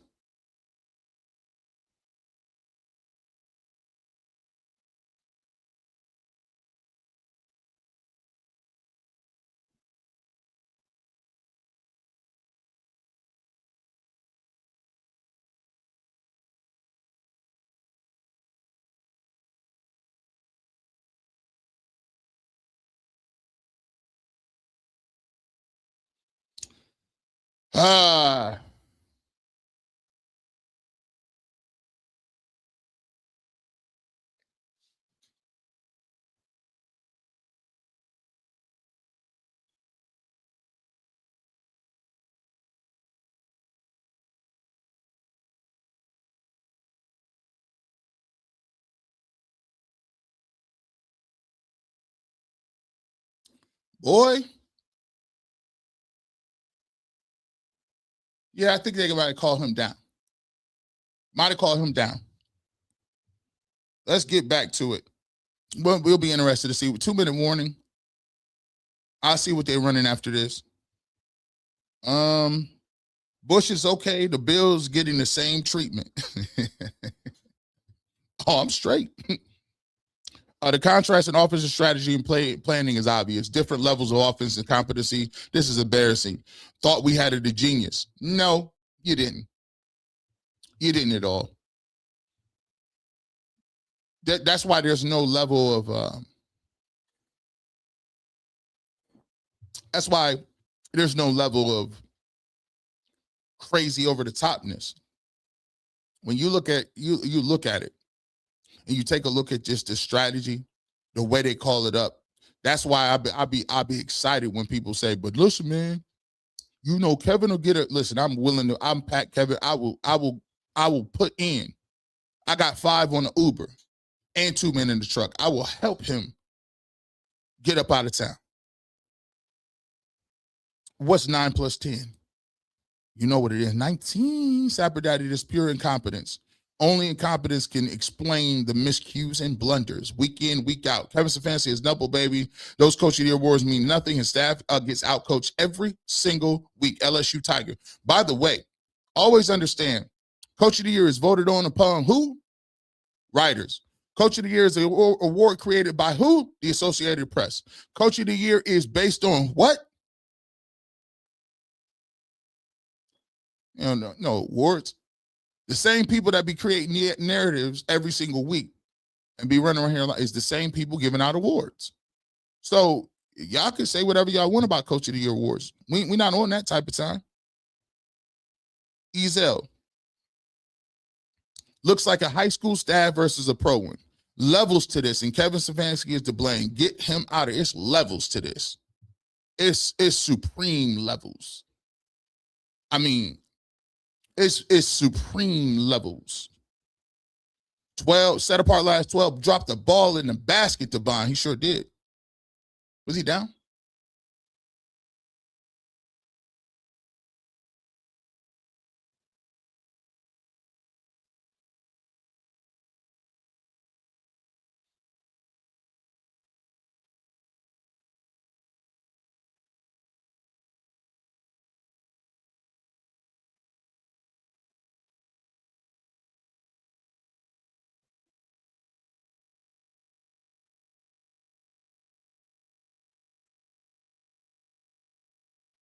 They call it a sack, 4th and 17.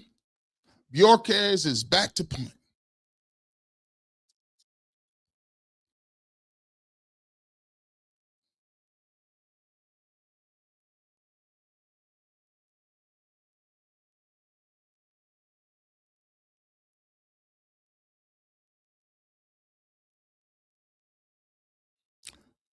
Minute 52 left in the first quarter, or first half, excuse me. Chicago Bears 14, Cleveland Browns nothing.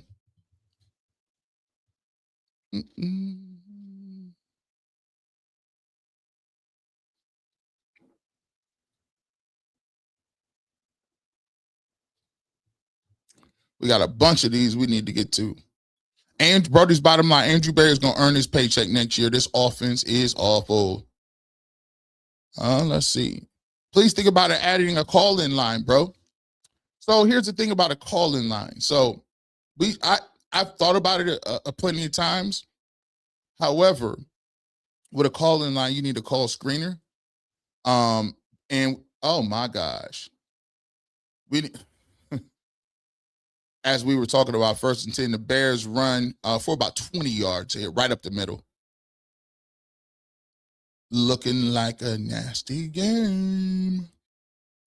133 and counting.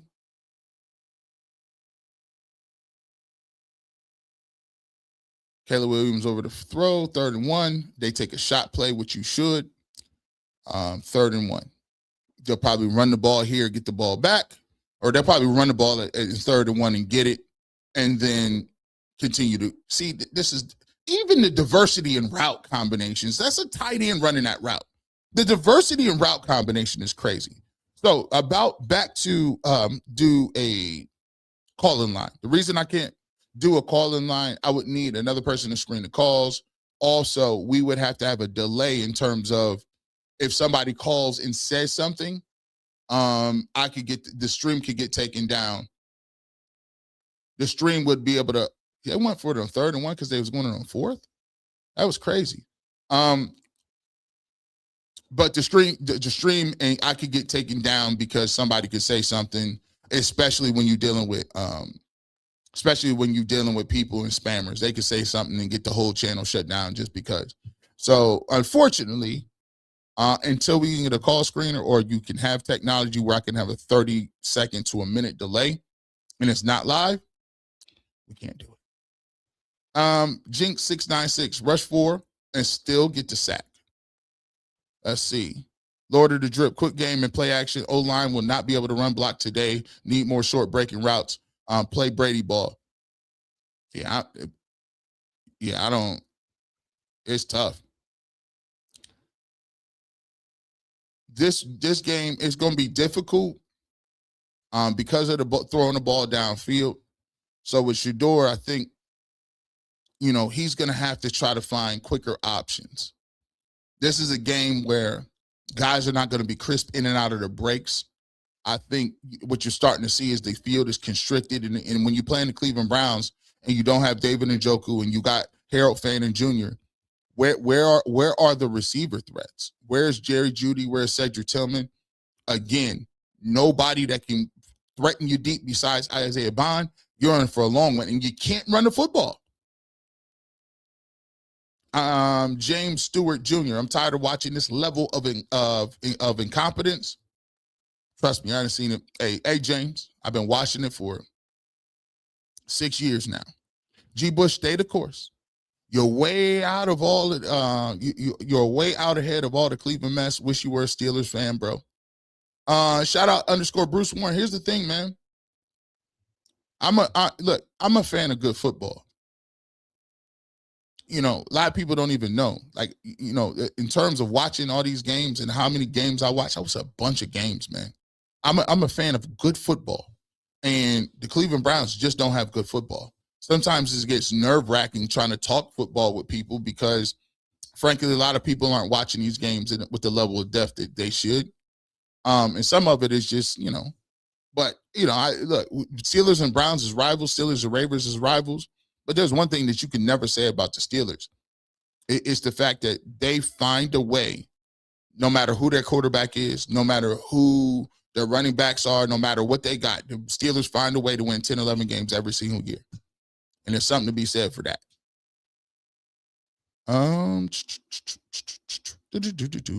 LSU Tigers. Someone tell OC how to counter an aggressive defense. It's crazy. I don't know if they have the pieces, the parts, the time, the protection the receivers to even combat that. Browns don't got it, man. They are completely deficient offensively.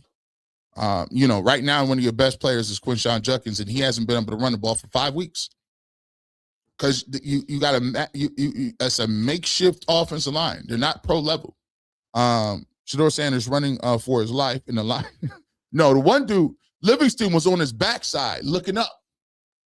He was looking up trying to figure out something. This is funny. Let's see if we can get it.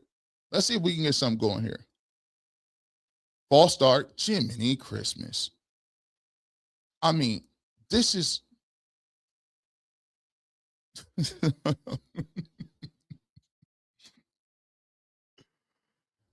it's every single series.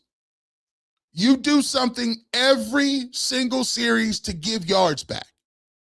Every single series. Like, it's every series, guys. No. Why is my phone always listening to stuff? It's another thing too. Nobody told you to listen to my conversations. iPhones be doing too much. So, and he drops it. Okay. Yeah. But you're in a situation where you're in there, ready to throw the football. Yep. Just throw. Simply dropped it. Yeah.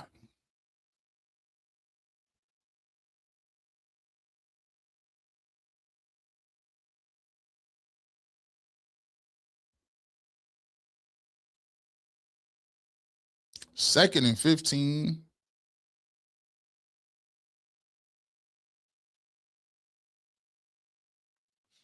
It's a good job to get rid of the football.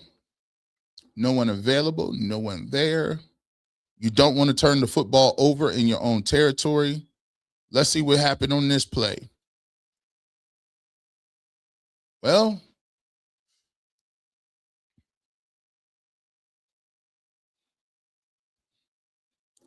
that's one thing that we talk about here. You don't want to turn the ball over in your own territory. That's something you don't want to get to. And right here, if you need to punt it, punt it.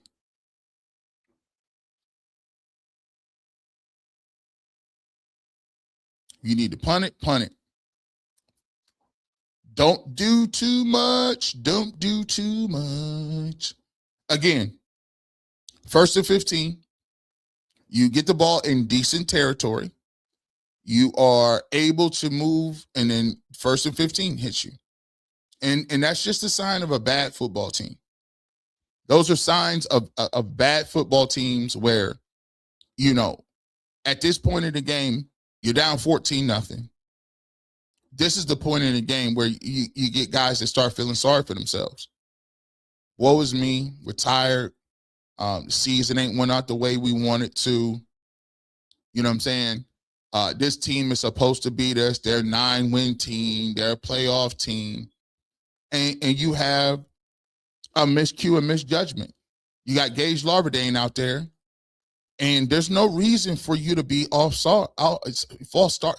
There's no reason for you not to know the snap count as a receiver. You're looking at the football. That's high school 101. And my problem that we have when we talk about the Cleveland Browns, and it's kind of nerve-wracking, is just too much of this stuff is elementary high school stuff. It's just, Kent McKinley, St. Ed, St. Xavier, Kent Glen Oak, this some old Columbus DeSales, Westerville South. I mean, this is some old regular high school stuff. All these penalties, I don't see high school teams starting off 1st and 15 every week. Every single series is something.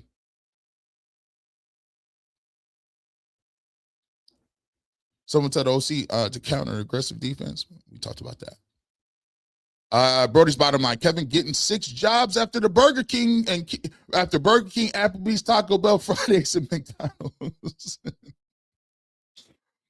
G. Bush, how does the Cleveland media give Kevin credit for developing Shedeur in 3 weeks but somehow didn't get developed in 6. Kevin Stefanski must go. He gets outcoached every single game. Torrance Smith. I'll give you the long answer, and short answer is, look, everybody knows how I feel about legacy media. Legacy media is the media branch arm of the NFL. Their job is to tell you what the Cleveland Browns brass and the bureaucracy tells them to tell. You're not getting anything. Let's just be clear. Let me put it in perspective. Did you guys know? Just let me know. Let me just give you this. 3,000 people in here watching, and I'm glad y'all watching. Do you know that the media beat reporters are not allowed to watch practice once it starts? Put a one if you knew that, a 0 if you didn't. A 1 if you knew that, 0 if you did not. Not only is the Cleveland Browns reporters or any reporters locally able to watch practice, which means they don't watch plays, they don't watch the scripts, they don't watch how people are progressing, they don't watch the reps. They see exactly what you and I see, nothing. They watch them stretch, they go back inside. After the practice is over, they then give you, oh, he's wide open. They then give you interviews, and they ask questions to players that the team makes available to them. Certain players are not even available to speak to them, right? So let me ask you a question. Why would I be bent out of shape and uptight about what a reporter says, and he can't even watch practice?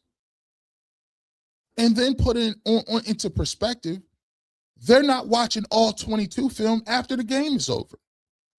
So let me get this straight. You actually are telling me who's good, who's not, and only people you talk to is what the Browns want you to know. You can't watch practice, so you don't know who's improving and doing what. And then you don't even take the time to do the homework afterwards to watch all 22 film. So what do you know? Why am I getting upset? Could you explain to me why it is that your opinion is higher than whose? So this is what I'm saying. And a lot of times, how people get exposed, you should have caught that. How people get exposed is the simple fact that when people like me say that, people like me shouldn't say that, because they look at me as a person that's inside the media, and they look at it as an attack on the hierarchy. They look at it as an attack on the structure. But then they don't realize, like, I don't care nothing about the structure because I didn't come from the structure. Pick that off. You got to pick that off. Miles Harden, you got to pick that off. Stop jumping up and down. You're playing a horrible game today, son. There's a difference between good teams and bad teams. Pick that off, son. But that's the thing. So when you say, how does the media give Kevin credit? They work for Kevin. What do you mean? They work for Kevin. They get their information from Kevin. They get their waters from Kevin. They get their electricity from Kevin. Why would you feel like they're not that if you work inside that building and you're there 24 hours a day, 7 days a week, who do you work for? The Browns. You don't see anybody else. There is no newspaper buildings. There's no real newspaper. These are people who show up at the Browns facility and wait for them to tell who they can talk to and then write stories about what the Browns say. A lot of people don't, where's the 0? Yeah, people don't be saying that. Don't be saying that. Soft zone starting to look like very Joe Woods-ish. Man, right now, it's 4th and 4. Ain't want to get out of here without I mean, 4th and 4 right now, 3 minutes left to go in the second quarter. These last few seconds been long as dirt. I wonder if they're going to go with Hail Mary here. Kevin Stefanski knew from the beginning that this was a wash season. He wants Mendoza or any quarterback from 2026. He ain't getting that. Kevin Stefanski, I'm going to tell you what, he's not going to make it, guys. He's not. If you guys are worried about Kevin Stefanski still being here, don't worry about it. It's not happening. Have you noticed that G. Bush ain't even really been going crazy about Kevin Stefanski? Because he's not going to be here. Kevin is, the ship is sailed on Kevin. And the reason why the ship is sailed on Kevin and nobody wants to talk about it is because that's why, when people keep coming out, when somebody says he'll get a job next week, that's reverse psychology. That means he's auditioning through the media to see if somebody else will get him a job. He's auditioning, keeping his name alive. I would get Kevin Stefanski. Yeah, you keep saying, you say that all you want, dog. But yeah, it's a wrap for that. We just watching to see if we can find some sparks. That's it. That's it. See if Myles Garrett can get home.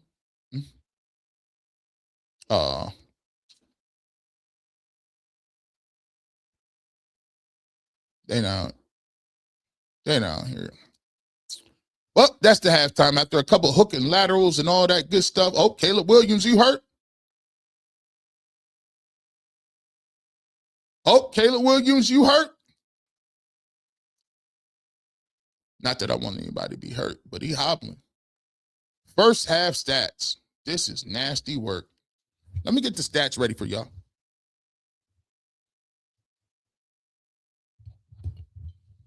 All right, let's get these stats ready for y'all. Give me a second here. Oh, Caleb Williams, that ankle hurt. By the way, is that cold? That thing will freeze up on you in a heartbeat. Let's take a look at this. We are getting destroyed. Let's get to it. Hold tight. We'll go over some scores. We'll get you some halftime thoughts. Get your halftime tweets ready to go. Chats ready to go.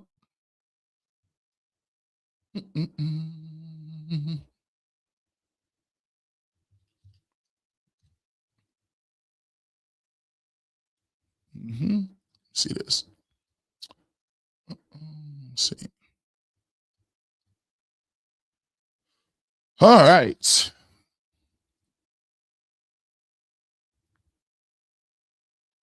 Get your chats ready. Any questions, thoughts on the first half, get them ready. We will get to those around the league.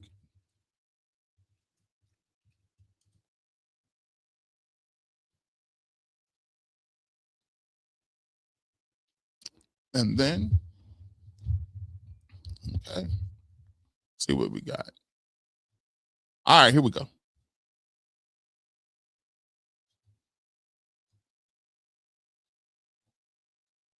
All right, here we go. Let's get to the first half stats.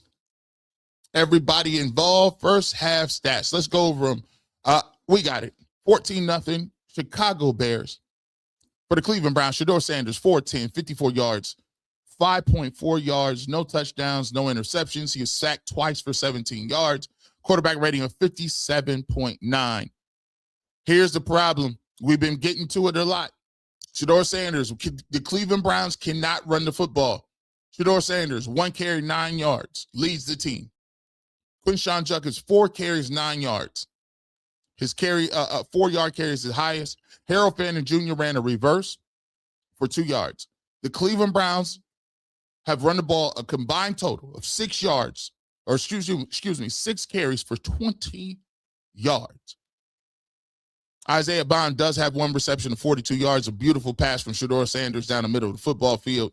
Other than that, it's been very pedestrian. Harold Fanning Jr., 3 catches, 12 yards. Does have a drop, has 5 targets. Nothing to write home about this offense.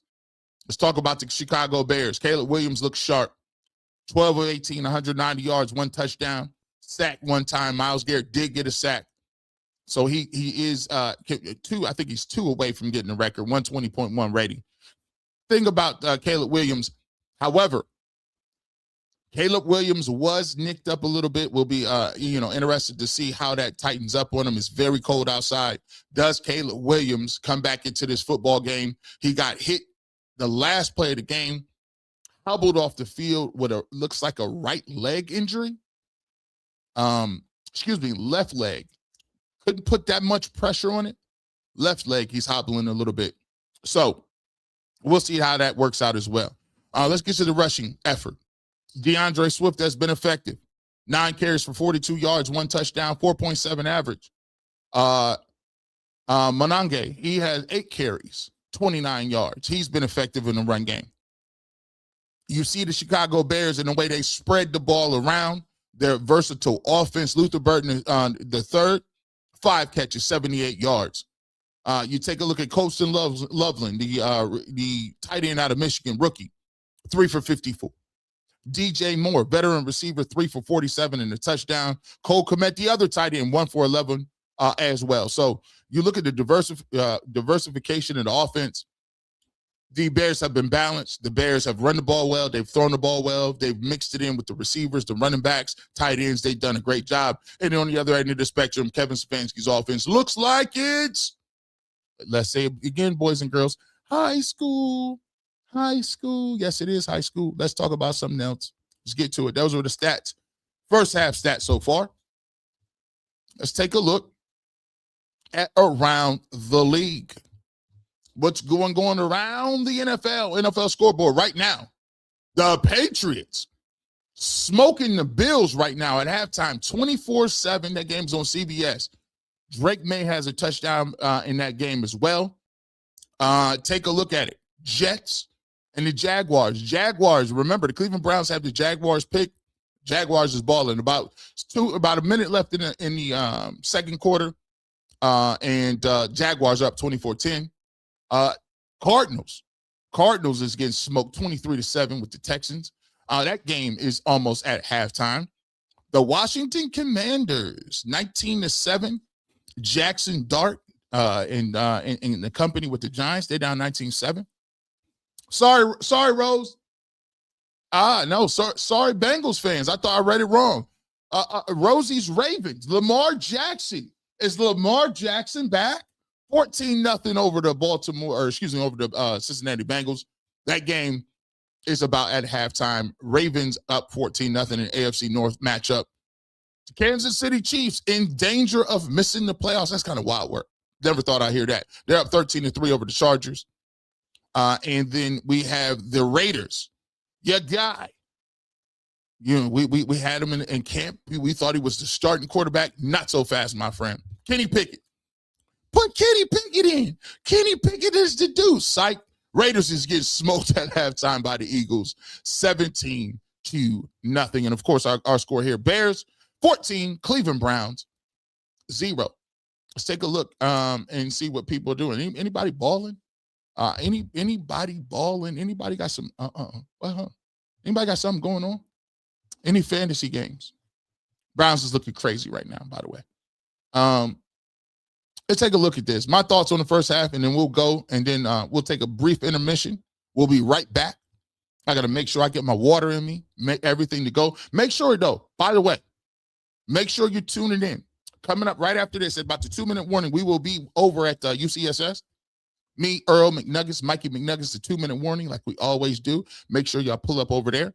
And then when we're done with that, we will be doing Barbershop post-game show. So, as you can see, you see what I do. This is Sundays and Saturdays. You got to get it. You see what it is. The rest of y'all, if you ain't got to use Chloraseptic on your throat because you talk too much, you're not balling, you're not working, you're not hustling, you're doing too much leisurely activity. G. Bush needs this for daily use. in real life. In real life. Don't never let them tell you we ain't working over here. We got to have that. And of course, you got to have your coffee. Check it out. Shout out to everybody who purchased Kool-Aid Mafia. Kool-Aid Mafia was jumping. How many orders we had last night? 10? 10 orders. 10 orders from Kool-Aid Mafia. Appreciate you guys. We had some hoodies. Some people ordered some cups, tumbler. You see me with my tumbler. We got the hat. Y'all can check that out. We'll put the link in the description if you choose to do so as well. We'll continue to get to it. My thoughts on the first half. I think moving into the second half, what I want to see, and I'm going to break this down to the progression I want to see from Shedeur Sanders, because obviously, I mean, we're at a position right now where the Cleveland Browns offense is putrid. We can't run the football. I want to continue to see Shedeur get some scoring drives. I want to. This is a big opening drive for him. Big opening drive in the second half. I want to see him move the ball down the field.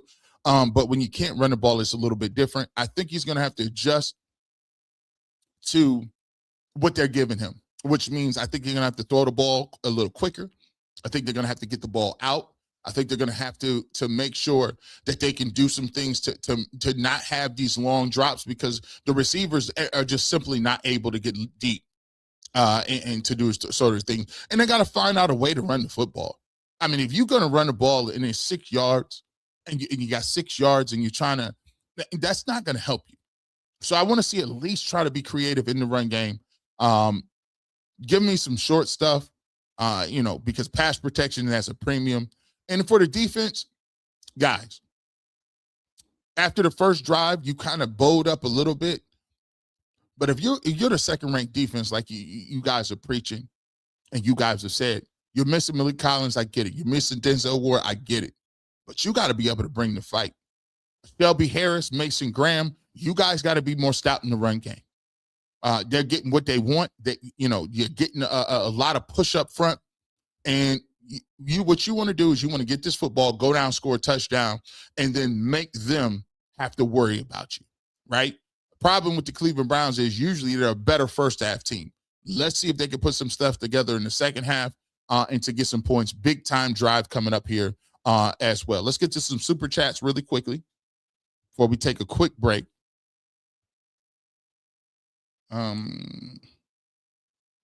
Lord of the Drip, why do all the Cleveland coaches not named Jim Schwartz look like they're first-year coaches?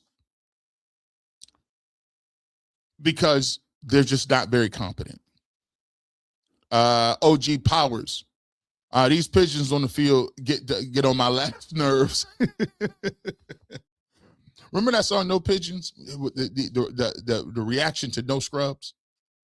Who said, wasn't it Sporty Thieves that said No Pigeons? Cambridge Select. Headset issues, wrong plays on the wristband. Gregory George, Stefanski can't develop offense, period. Also, pre-snap penalties is a major problem for a few years now. It's huge. It's devastating because you're playing on a different playing field, because every time other teams got to get 10 yards. You got to get 15 or 20. You're not going to win. LSU Tiger says Caleb looks good with competent coaching staff. Offense look crisp. Ms. Bell, coach like Kevin Stefanski can nap at halftime and do better. OG Powers, I would like to see the offensive line block. Yeah, that'd be great. That'd be great. That'd be awesome, wouldn't it? That'd be awesome. Tell Barry to call me. I won't waste the third round picks so much available in the third. I will coach the Browns for free. Just give Garrett a word, Delpit a legit chance at a ring. Email me for information. Trade Trendies 8787. We appreciate you, my guy. RG. Where are the quick slants? Haven't seen them. They don't exist. RG, thank you so much. They don't exist. I haven't seen a slant route for the Cleveland Browns in weeks, months. They don't exist. Like, where are angle routes? Where's the running back out of the backfield just quick where we don't have deep comebacks, we don't have curls, we don't got none of the above. I mean, it's nasty work, bro. OG Power, Sporty Thieves is my business partner, homie. That's crazy. Yeah, let's see. This how you know. Them little tidbits. You only getting that over here at the barbershop. Ain't nobody, you thought never in your life you probably told him, yo, OG. I was watching this dude named G Bush do a watch party for the Browns. We was looking at Shador, man. And then all of a sudden, man, this dude said, man, he said something about pigeons. He said Sporty Thieves. Remember they had that remix to No Scrubs from TLC, the No Pigeons? That's crazy. He just mentioned you out of, yeah, you ain't gonna get that nowhere but here. Perfect Blackness. I live in Chicago, 49ers fan. Those are not pigeons. Them are seagulls. Hey, we talking about all over here. Like we here in Ohio, we got ducks, right? We got ducks. And let me tell you this. These ducks so comfortable here in Cleveland, they know they must got protection. You kill one of them ducks, you going to jail. And a lot. And it's gonna be a fine. It's gonna be a fine, and you might get some jail time. Them ducks be walking around confident like this. Wah, wah, wah, wah. Yeah, don't touch me. Wah, wah. Don't, you better not look at me. Halftime is finished. Halftime is finito. Our wide receivers can't run routes. All 22 shows it all. DB dog. They don't be open. They do not be open. Receivers ain't our thing. Receivers is not our thing. Well, Caleb Williams back out there. Shador right now is 4'10", 54 yards. Can we get something going here?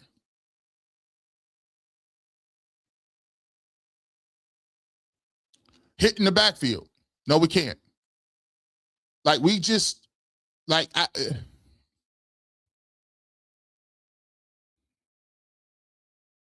I refuse to have any, I refuse to talk about any quarterbacks, period. How are you getting hit in the backfield? Like it's second, how are you getting hit in the backfield? Like it's not, it's just.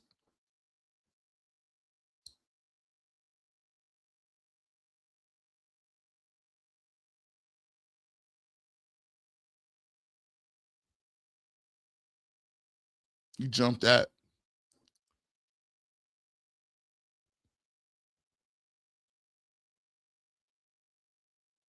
You got to come back to the football, son. Got to come back to the football. And by the way,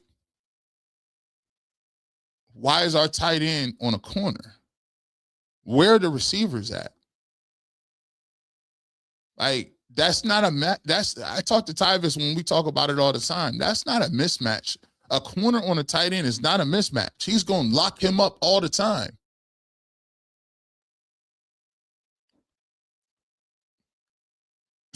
Isaiah Bond I don't know if he didn't adjust to the rock. I mean, because it looked like he was open.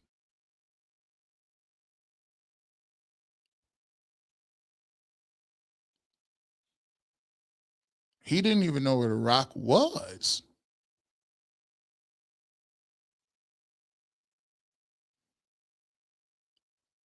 You know,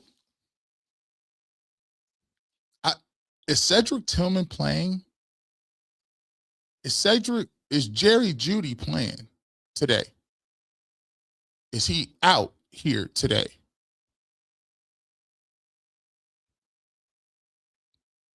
Ball at the 50.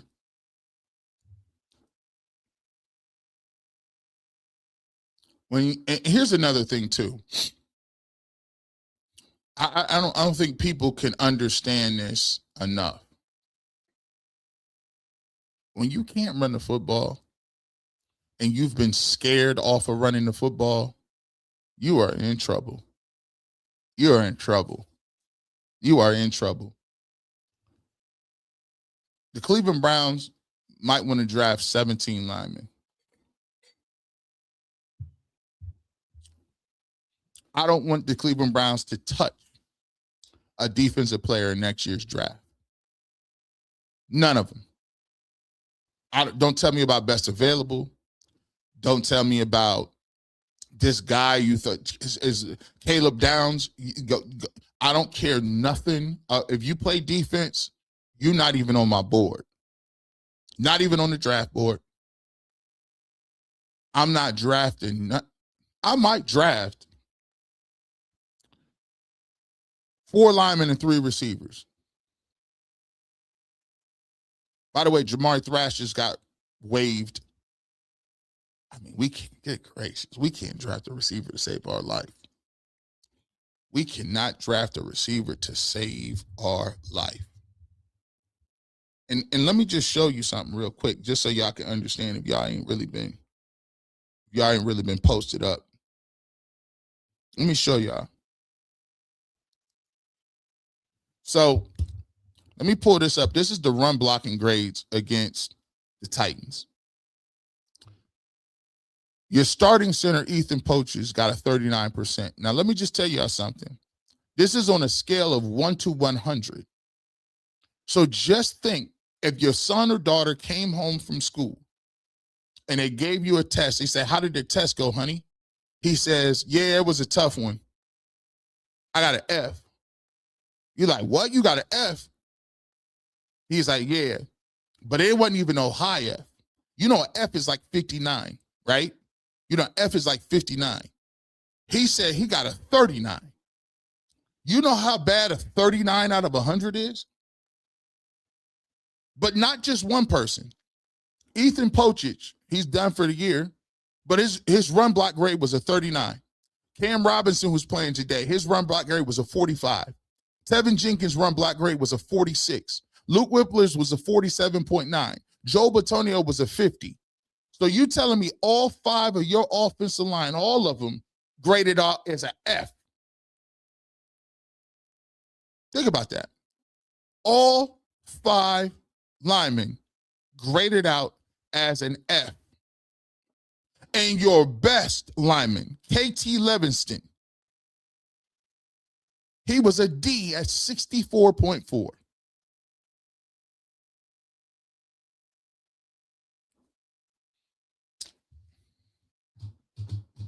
Boy. All right.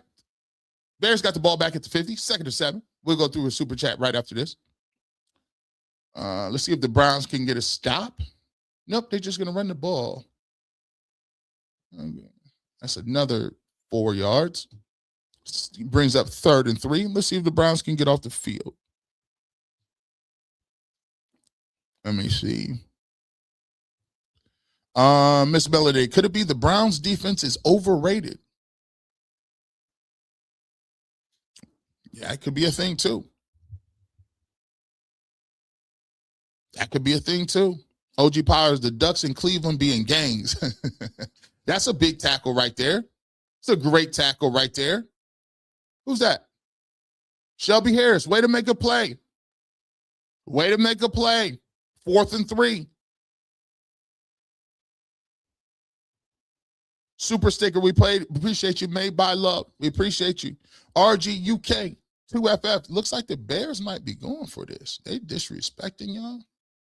4th and 3. They don't even care if they give it up at the 50. And they ran that too. They ran it too. And they sacked him. Yes, sir. Alex Wright. Now let's go. Alex Wright with a big time stop. They disrespected you. They tried to go for the ball for it.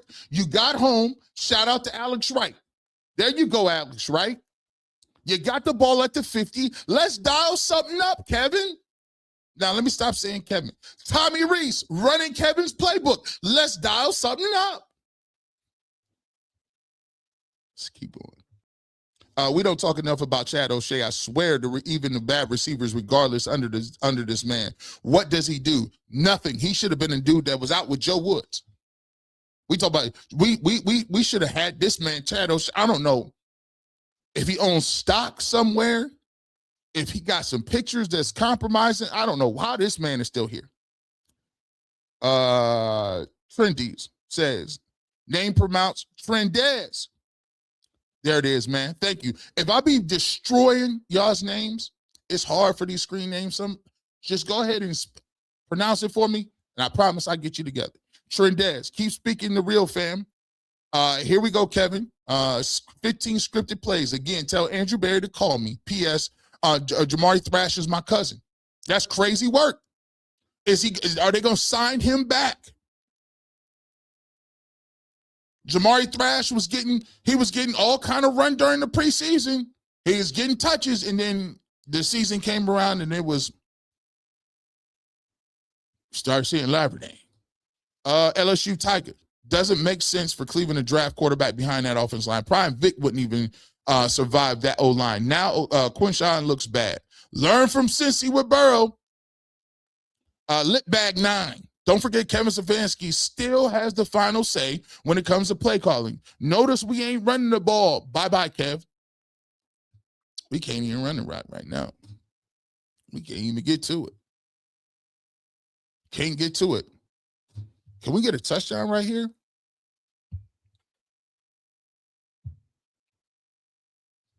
Can we get a touchdown right here?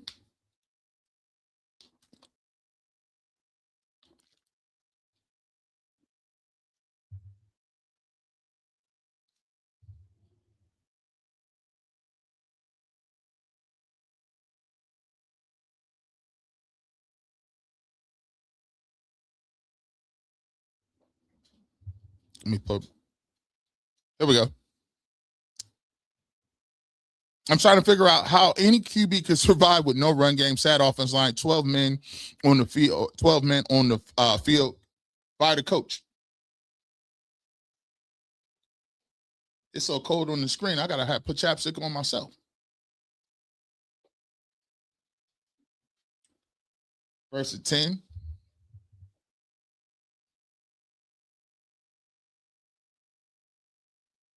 Quinshawn Judkins got about 3, maybe 2 in a possible.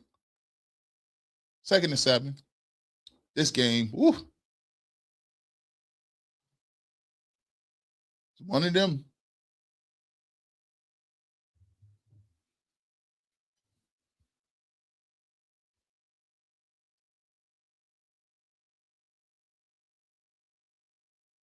Wow. I can't believe Harold Fanning caught that.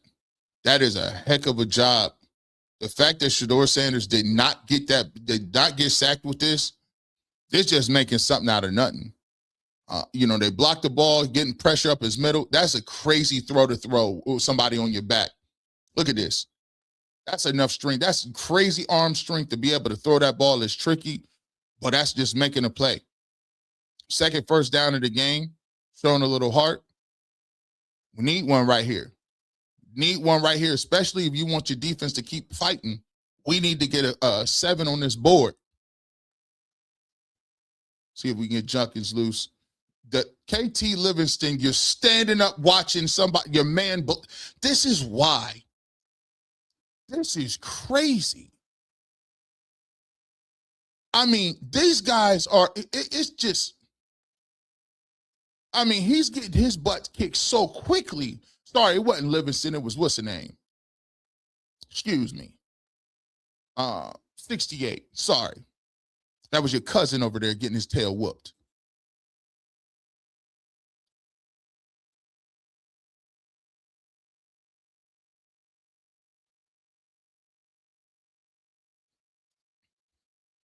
It's a good play, good tackle. Boy, ain't nobody open. That pressure is coming.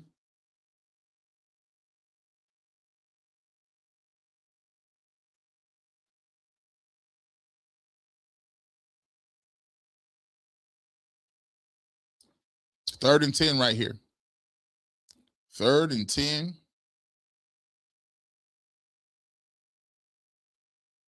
Oh, that's a tough throw.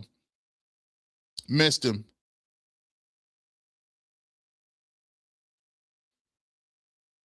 What are we running here?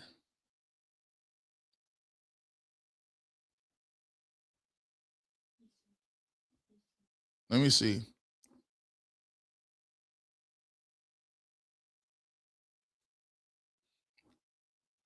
I mean, what route is that, my G? What route is it? This is a 50-yard field goal. We knew that's a good kick. I ain't even tripping on that. That's a good kick. We got on the board there a little bit. 14-3. That's a good kick. 14-3 right there. Let's go. Got on the board a little bit. Calvert Love 6660 became a YouTube member. We appreciate you, my guy. Welcome to the family. Trendez, oh my goodness, the defender was on his leg and still got the ball out there. That's a crazy play. TV Roddy, the offensive line has no effort, man. No effort, my guy. Alexander Gallant, G. Bush, what kind of running scheme are we're doing? Oh, it ain't even a scheme right now, my G. Not even a scheme. So let me give you this. I'm glad you asked that, Alexander. I've been watching the Cleveland Browns all year. And one of the things, the first thing that I got to me when I said, this is nasty work and Kevin got to go, is because when I watch, and let me just put it in perspective. I only really watch. I don't even really follow the ball. Like when you play offense, my brother played O-line in college and I played D-line in college. And we played on the same team. So we've been taught to follow the linemen. We don't even watch the ball downfield. So when I was watching and trying to figure out, can't lose contain, man. You're losing contain. Like you're giving them the ball at the 40-yard line, bro. On the kickoff. But what I knew that the Cleveland Browns was cooked was when they couldn't keep contained. When the Cleveland Browns was cooked, when they didn't, I couldn't tell what they were running because when they were blocking, there was no rhyme or reason. If you're running zone plays, you're double teaming to the linebacker. Why is someone not coming off to get the linebacker? In the run game, there's guys that's just flying in the backfield and they're busting assignments. Now, the crazy part about it is I can't even tell what the assignments are because there's too many people coming in the backfield. So that tells me your foundation and your principles are not on a solid ground where guys know based on the play and the run assignment who to block. They don't have that. They don't have that. Nothing, let alone the fact that they don't finish blocks. When the last time you seen a Browns player get a pancake? Why they always standing up on the ground? 1st and 15. It'll be a great job if the Browns can stop this right here. Okay. I make the tackle. Push him out of bounds. 1st and 15. Oh, Luke, I'm telling you. Luther Burden came up, pulled up a little bit. What happened?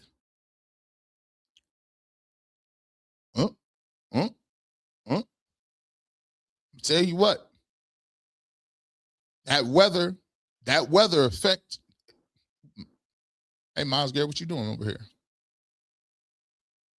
You get down there in the stands. 2nd and 9 right here. That'll weather them little bumps and bruises you be getting. Yep, that's back in the backfield. That's what we need to see. You see that play right there? That's a good job by Diabate. The Cleveland Browns stop the run when they are able to play on the other team's back line of scrimmage. Look at that. That's what I like to see.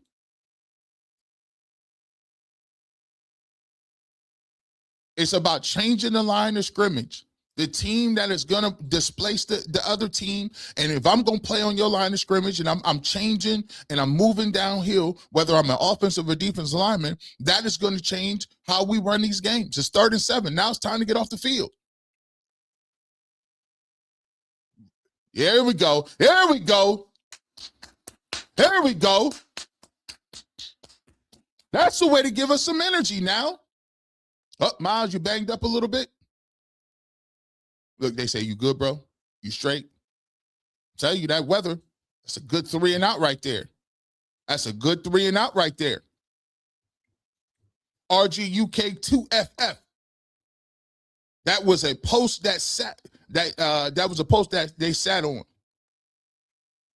I think you talk about the Isaiah Bond. Desmond Johnson. Why no play action on first down and try to run up the gut every time on first within a bad O-line? Sometimes, just catch the ball, son. Just catch it. Don't fall. Yeah, cool. Gage, catch the ball. We cool. Hey, thumbs down all you want. That's thumbs up for us. Why not play action on first down? Try to run up. You trying to run up the gut every time on first down with a bad O-line. Sometimes play action ain't gonna work. Play action only works if they scared of the play action. Play action only works if you're scared of the run. I'm not necessarily scared of the Browns run. So I'm not, if you run play action, I'm not running to the line of scrimmage. I'm still going to play my coverage. I wish MG would be a receiver also. Miles Garrett. He might be our best downfield threat. Made by Love gifted 5 Garrett Bush memberships. Clap it up for Made by Love. Shout out to you.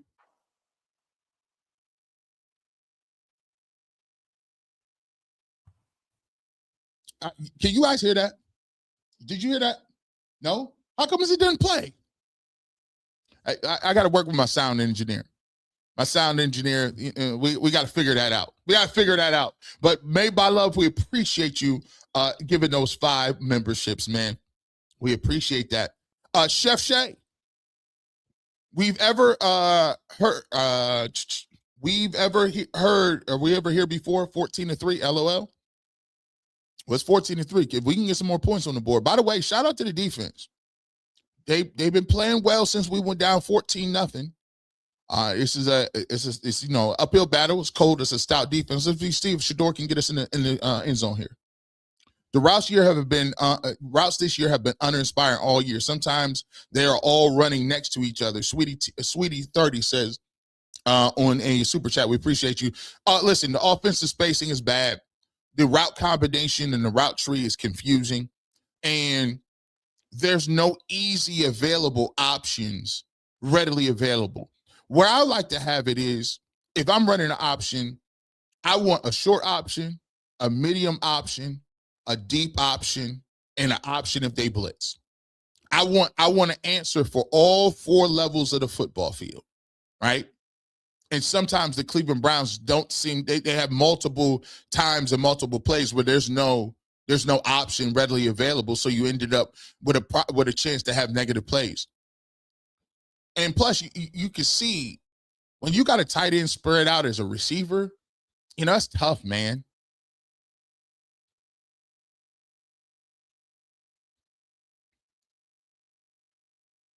Wow, that was a heck of a play.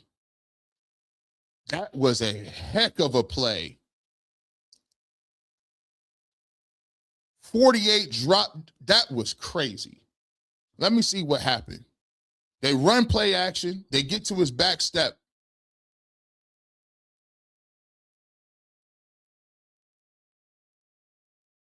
Yep. That's a great play. They run play. Remember I told you about play action?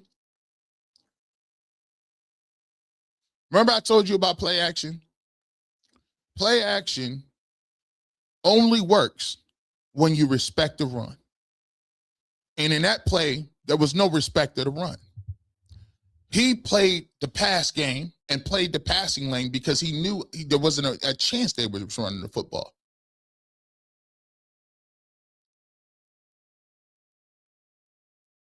Oh, wow. He caught that. He threw that behind his body in the end zone. That was wow.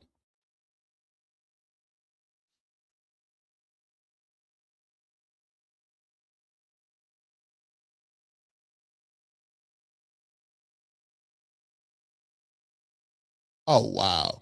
That's crazy. That ball got tipped. It was a tip ball. That was crazy. Those are the breaks. You're down. You get the football back. You run play action, and they're sitting right in the zone. Sitting right in the zone. Read the quarterback's eyes, jumped up, tipped the ball. But the play action only works if they're scared of the run action, and there is no run action. So that is catastrophic. An interception, come back on the next play. They take a shot upfield. Caleb Williams throws the ball back across his body into coverage. It gets tipped right into a defender's hand. And there you go. Now you're down 20-3 in a game where points are going to be at a premium. Points are going to be at a premium. 23 is tough. 20-3 is tough. Let's get back to your super chats. George Myers. Shador going to mess around and drop one of them. Chef Shay. We have been here before 14-3, but man, offensive line. Miss Melanie, no one could succeed this play calling in O-line. The ghost of J Speed. Love you, brother, but I can't look at it anymore. This Pee Wee League play calling. Oh, boy. Lip bag. Anything within 60 yards, we kicking it, G. Made by love. We can't see them routes develop without reasonable blocking. That's the issue. Trendez asks Mary Kay, is there any truth to this Raheem Saleh news? What's the Saleh news? Let me take a look at it. What's 9 + 10? 21 mean? Yeah, this is. You gonna run this back? Nah, psych. JU3Q3N. I pray y'all take Mendoza and get 12 far away from this trash. Well, 24-14. We got the they done came back from the seas. They were down 21-7. See how Shador Sanders handles himself. Interception. Let's see what he does. It's crazy. Slick as butter. We appreciate the super chat. Check out see 21-3. See how he comes back and handles himself.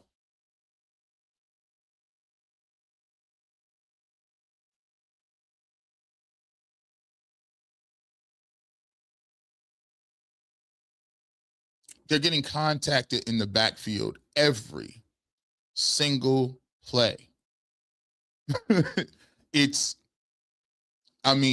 is, yeah, it's tough. What is it? Second and ball on the 27? Second and 8? Can't run the football. Cannot run the football.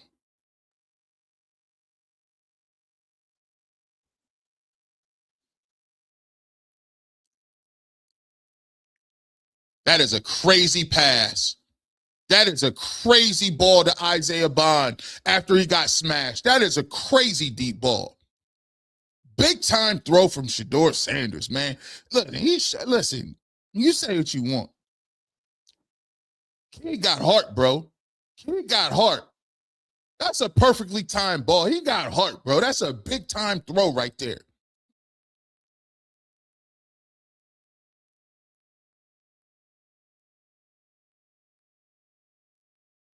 We can't run the ball. We can't run the ball. No, sir. We can't run the ball. That's a big time throw. That's a huge throw. He can't run the ball. We can't run that. Wow. That's a big time throw, my G. That's crazy.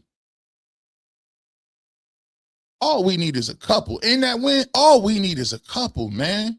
You see what I'm saying?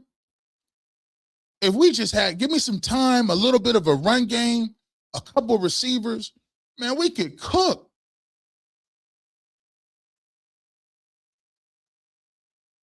Lay it down. Got back to the line of scrimmage. We can't run the ball. We can't run the ball. In trouble. Let's get to a couple super chats. Are receivers open, or is Shedeur Sanders focused too much on Fanning? Crow 5012. We gotta pull up. We'll be watching the all 22. Pull up, Mrs. MCWMS. I know if we keep going to Fanning, they would eventually pick off, but no one else is getting open.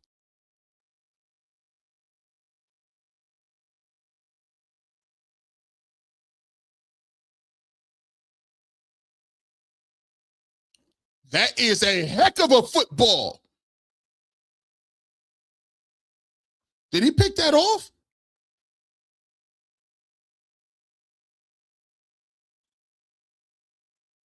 Did he pick that off? That is crazy. Listen, that dude undercut that route so much, I didn't even think it was him.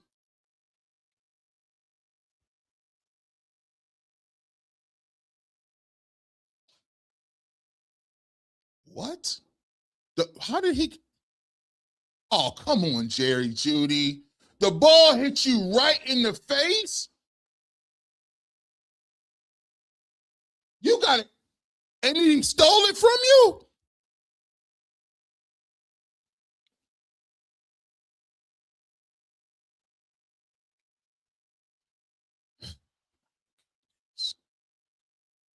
Bro, that ball hit you in the chops.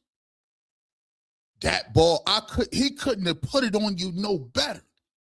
He couldn't have handed it to you no better.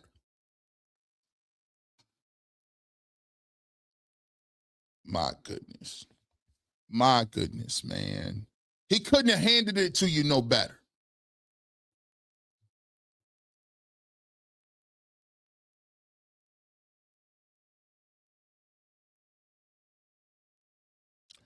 Robert Saleh, Jets 49ers coach, to have interest when Kevin leaves. Look at these throws in the wind. Fire Kevin, saying he's not ready. Dumb, you know what? Flim 3232 super sticker. We appreciate you. Man, listen.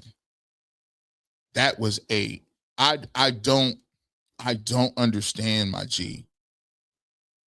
These are the things that you need. You need a receiver that's going to contest and fight.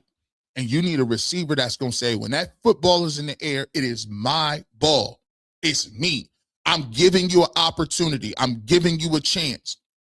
And when the football hits you in the shoulder pads, he couldn't have walked that football down to him. And the fact that you dropped that ball and then you let him take it away from you just shows the level of non-dogness. No, when that football is in the air, it has to be yours. That ball is where it needs to be. Oh, boy. That's the throws you need. Them is the throws you need.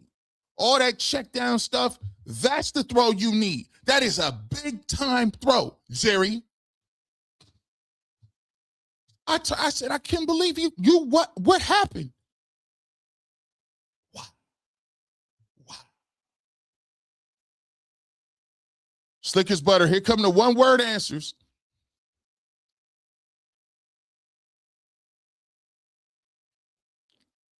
Alexander Gallant, that pass was a handoff. Goodness, man. Mason Graham, you gonna get home? Way to tackle him. Good D. Ah, boy. This is literally what happened in CU versus 2023 game. Shedeur right there with Caleb, and the team let him down. Made by Love gave a super sticker. We appreciate you. Zuki75, Big Booty Judy. Pause. Need to be benched. That was crazy. DB Dog, Judy has to go, man. That that's a hold. You guys gotta stop. Oh boy. Darius Hody. It hit him in the hands, all caps. All caps. Chef Shay says Travis Hunter would never. Somebody got him on the line. Can we get him? Can we get Travis Hunter? We take him too. 3rd and 2. Play action.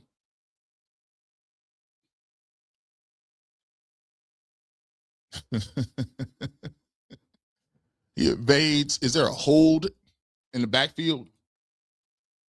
Transplant 1294. Get Judy off this team. Squizarm says Jerry Judy better keep his mouth shut. Jerry Judy is hot garbage. Hot garbage, I say. G, I want a receiver, but I want Francis Moaga more. That's why he doesn't throw to Jerry Judy. That's why he don't throw it to him. Jabbed. Fire Kevin Stefanski. But the GM has to go for this gross management, this roster. Dang, they got called for holding too.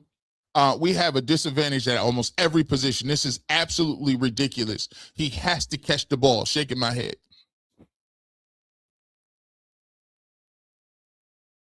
Now do you see why Jared Shador throws this Fanning? You grabbed him. Turn around. What are you watching? What is Tyson Campbell watching for? What is he looking at?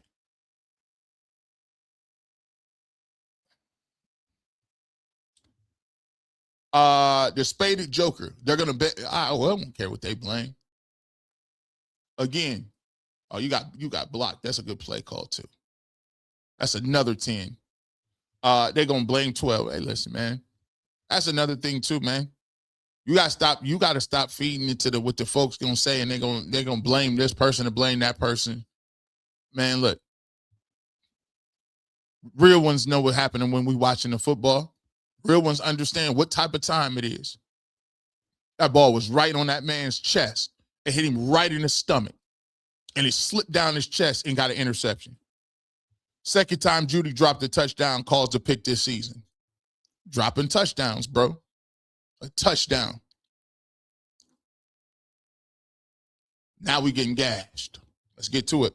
Flem 3232. Judy hasn't been reliable since day one. His hands was a waste.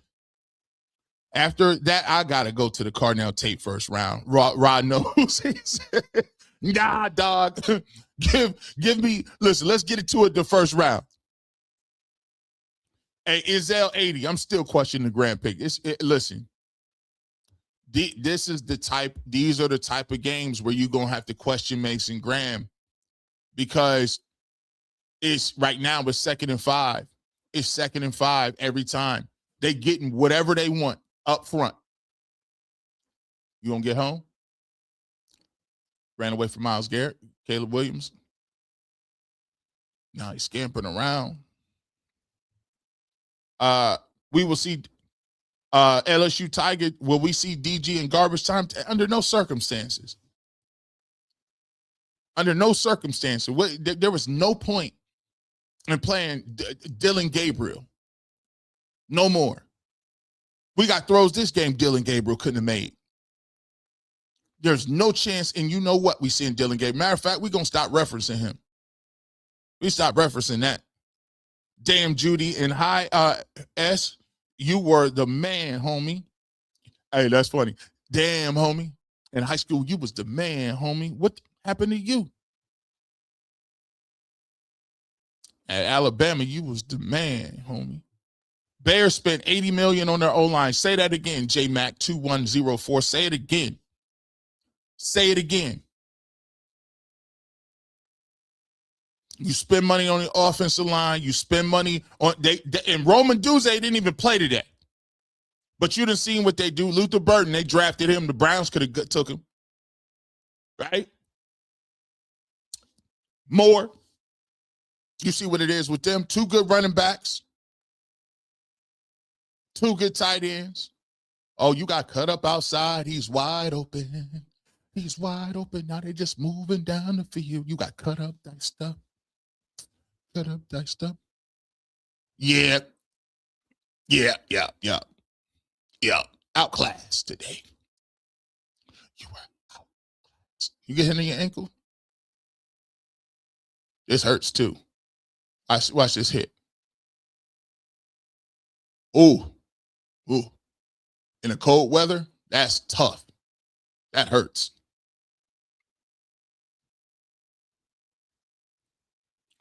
Jab 9237. Been a long time before Jerry gets another football. Yeah, that ankle was planted too. You good? You straight? Oh no, he ain't looking too good. Yeah, Jerry. I mean, that was a ball. That was a ball. That was a rock. Reggie Bone. Shador Sanders, like Travis, would have caught that.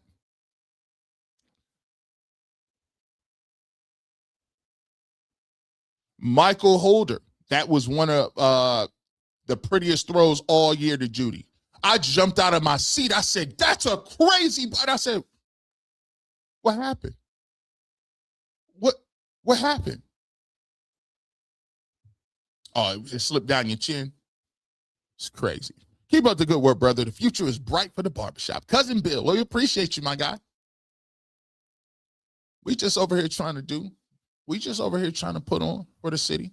You know what I'm saying? We're putting on for the city.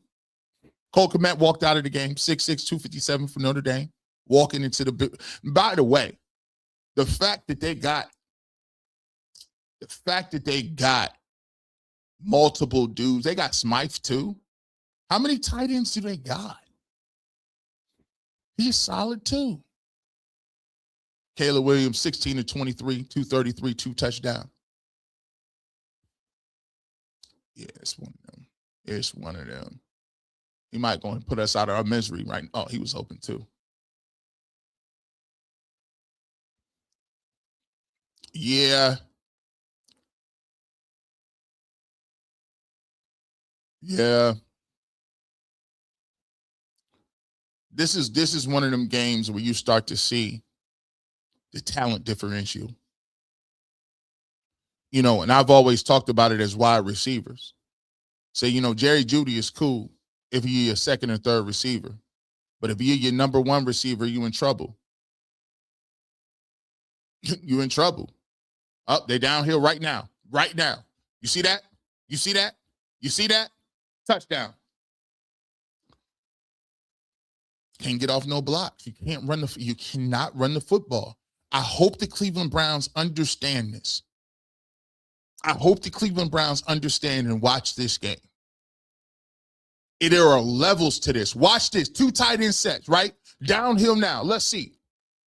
Alex Wright get double teamed to the next level. Look, how is Carson Schlesinger got blocked by a wide receiver? Lay it down. Physical.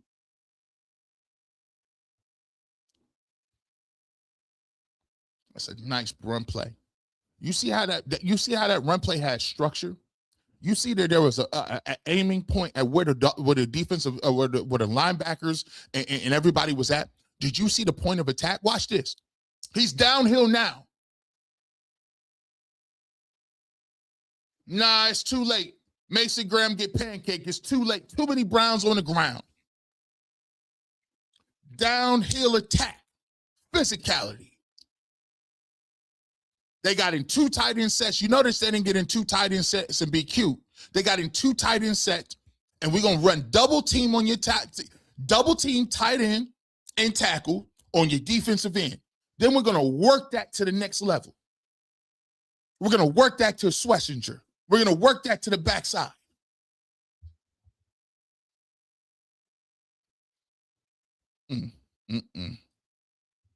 Eric, 23. ATL. We are all watching the game and the coaches. Cleveland need player and coaches. 12 wrist up. You see what it is. Bears are running a clinic using a power running scheme. Just artwork. Their linemen are pulling and connecting with every drive. Clinic tape. Clinic. 3 has to go tonight. Don't get on the plane, my guy. Wayman Brown. Kevin House, trade Judy and get both Jordan Tyson and Carnell Tate. If it was possible, good gracious, I'd do it. I would do it. I can't see the game. I'm traveling right now, but 12's actually playing bad, or is it just Browns being the Browns? JB Smooths, nah, 12 ain't playing bad. It's the Browns being bad. He had an interception where he got baited. The linebacker made a good play, jumped up, knocked the ball down, and intercepted the ball when they was trying to run play action. But he has two great throws to Isaiah Bond, and he threw one of the nicest footballs that I've seen all year. And a back shoulder giving Jerry Jeudy an opportunity to catch the ball in the end zone. He threw the ball. It hit him right in the chest, slipped down his chest into a defensive back's hands, and he caught the ball in the end zone. 12 ain't playing back. Listen, guys, they got up here. They can't. I mean, it looks like a high school offensive line. High school. We can't run the football. Yeah, get Jerry. Where Jerry at? Get him out the game. I mean, it's nasty work.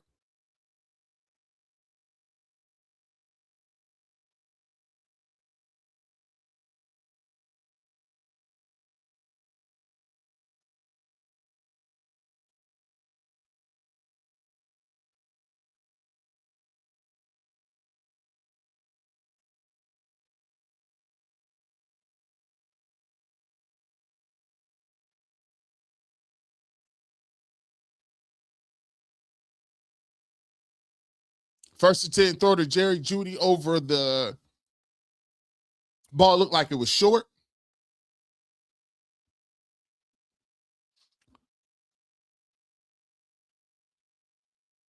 Temperature is 11 degrees. Wind is 10 miles an hour. It feels like -3 on the field.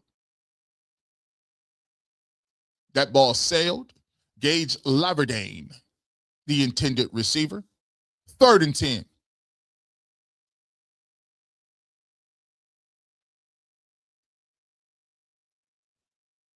See, these are the places where, again, you're putting your quarterbacks, you're putting your offense into a place where it's 3rd and 10.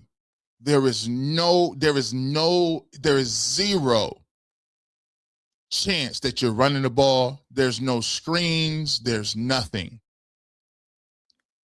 It's just straight drop back, and you're asking guys to win. Got a little time here. Nobody open. Sack.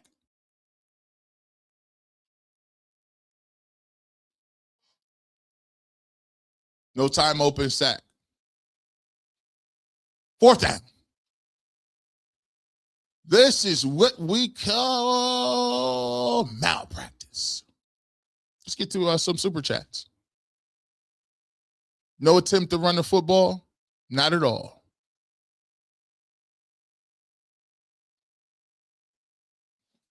Not at all.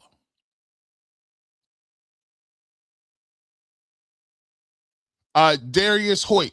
What stinks is that the blame is going to be put squarely on 12 for this game. End of the day, he has to play better. First interception was ugly. No. Like that's the problem that we have. The problem that we have is when people say that it's going to go squarely on the shoulders of 12, that's absolutely BS. That's the easy route. That's the easy way out. Everybody want to have an easy route of blaming whoever. If you came away and you watch this football game and you say it's squarely on the shoulders of 12, you have not watched this football game. You haven't watched it. I mean, does is he responsible for running the ball too? Is he responsible for run blocking? Is he responsible for getting T-rolled on the offensive? Like the Browns up front, they didn't stop anybody. They didn't stop the run. Is he responsible for tackling them people too? I mean, he threw an interception, but he also threw the ball right to Jerry Jeudy for an opportunity for a touchdown. Is it his job to? We got to stop it. We got to stop it. And what you got to do is and for people, you got to start having the heart to have these arguments and start to be like, bro, you don't know what you're looking at. If you want to talk about quarterbacks and drafting quarterbacks every single week, then I need you to go somewhere else and let the real competent football people that talk about football understand where the Browns need to get better. They have a high school offensive line, a playbook that's archaic, and frankly, no weapons. And even when you do put the ball on the money, they drop the ball and cause turnovers. You got 1st and 15. Is it his fault then too? No. We got to stop taking the easy way out. That's the easy way out. Oh, it's just the quarterback. He has to be better. Stop talking about quarterback and ask, did you watch the rest of the game? That's what we got to do. My Lord of the Drip, Miles Harden played terrible today. He couldn't guard nobody. He missed tackles. He was garbage today. Thank you. Set apart last. These the same Bears that was 5-12 last year. They are. R-Mac Dog says, if the Browns give Sanders weapons like Chase and Higgins, they can score 3 to 4 touchdowns a game. If they use both first-round pick and wide receiver and the rest of offensive linemen. You got Gage Laverdan and Malachi Corley as your receivers going out for routes. Let that sink in. Let it sink in. Sat apart last game, not even over yet. It's a whole fourth quarter. They sat apart last. It's a wrap. This game's done. Cleveland Browns ain't been able to stop these dudes on the ground all day. They've been running around doing whatever they want to. Look at this. Look at this. Look at this. They've been doing that all day. G. Bush, watch G. Bush, watch they blame 12. Solo Zeke. Jason is ready for this. We don't care what we don't care what you ready for. Was he ready for DeAndre Swift in 100 yards? Like if you look, let me just tell you this. I don't got no time. I have zero time for the blame game and how we want to talk about, oh, it's only the quarterback. Let you stop it. Just stop the noise. Stop the noise. I don't care what no folks talking about. We sitting here telling you and breaking it down why you losing on certain plays. But you think I'm gonna get to a stage somewhere and say, oh, it was all 12's fault. Nah, bro, I ain't got no time for that. We have no time for that. Here's another 5 yards. Jermaine Waller. Keep going, G. Keep going, G. Shador Sanders is good.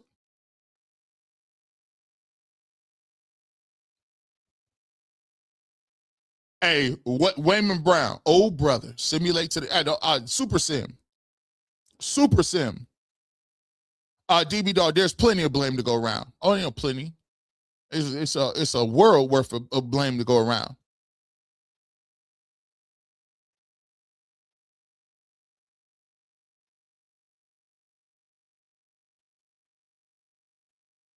Oh, he back in the game catching balls too? I don't see out routes either.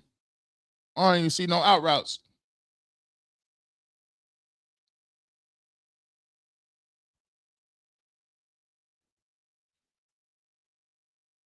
Ms. Mel, how can 12 succeed with no O-line, run, receivers, or defense? You make it make sense. You tell me. You make it make sense. Figure it out. How many rushing yards they got? I got to get this.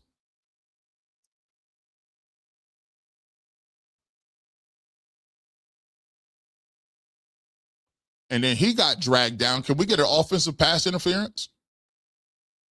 Nah, they say you ain't earned that. Work man need not be ashamed. Shador is not playing his best game today. He literally has no weapons, no line, but he has some things that he can still do better. Sure.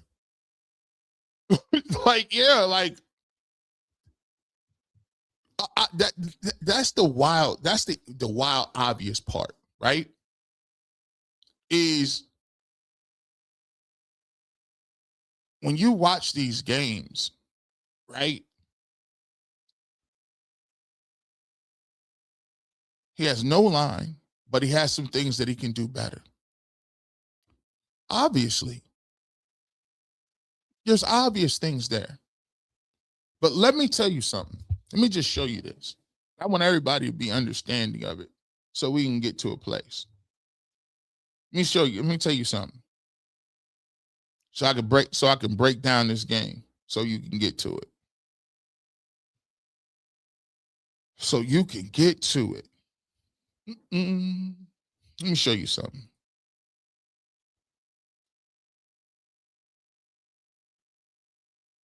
Second and 15. Let me show you. Let's see. No, I'm gonna do this.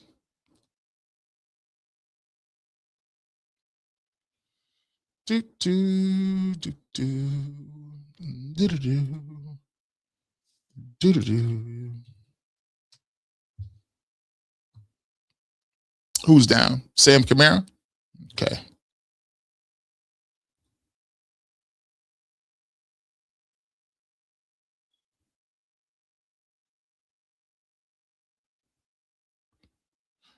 Rob Venters. Sanders has potential, but G, you saying Sanders playing good. Who said he's playing good? Who's saying he's playing good? We just talked about the first interception when he got fooled on play action. Who said he's playing good? There's been no statements of somebody saying Shedeur Sanders is playing great out here today. At all. Zero.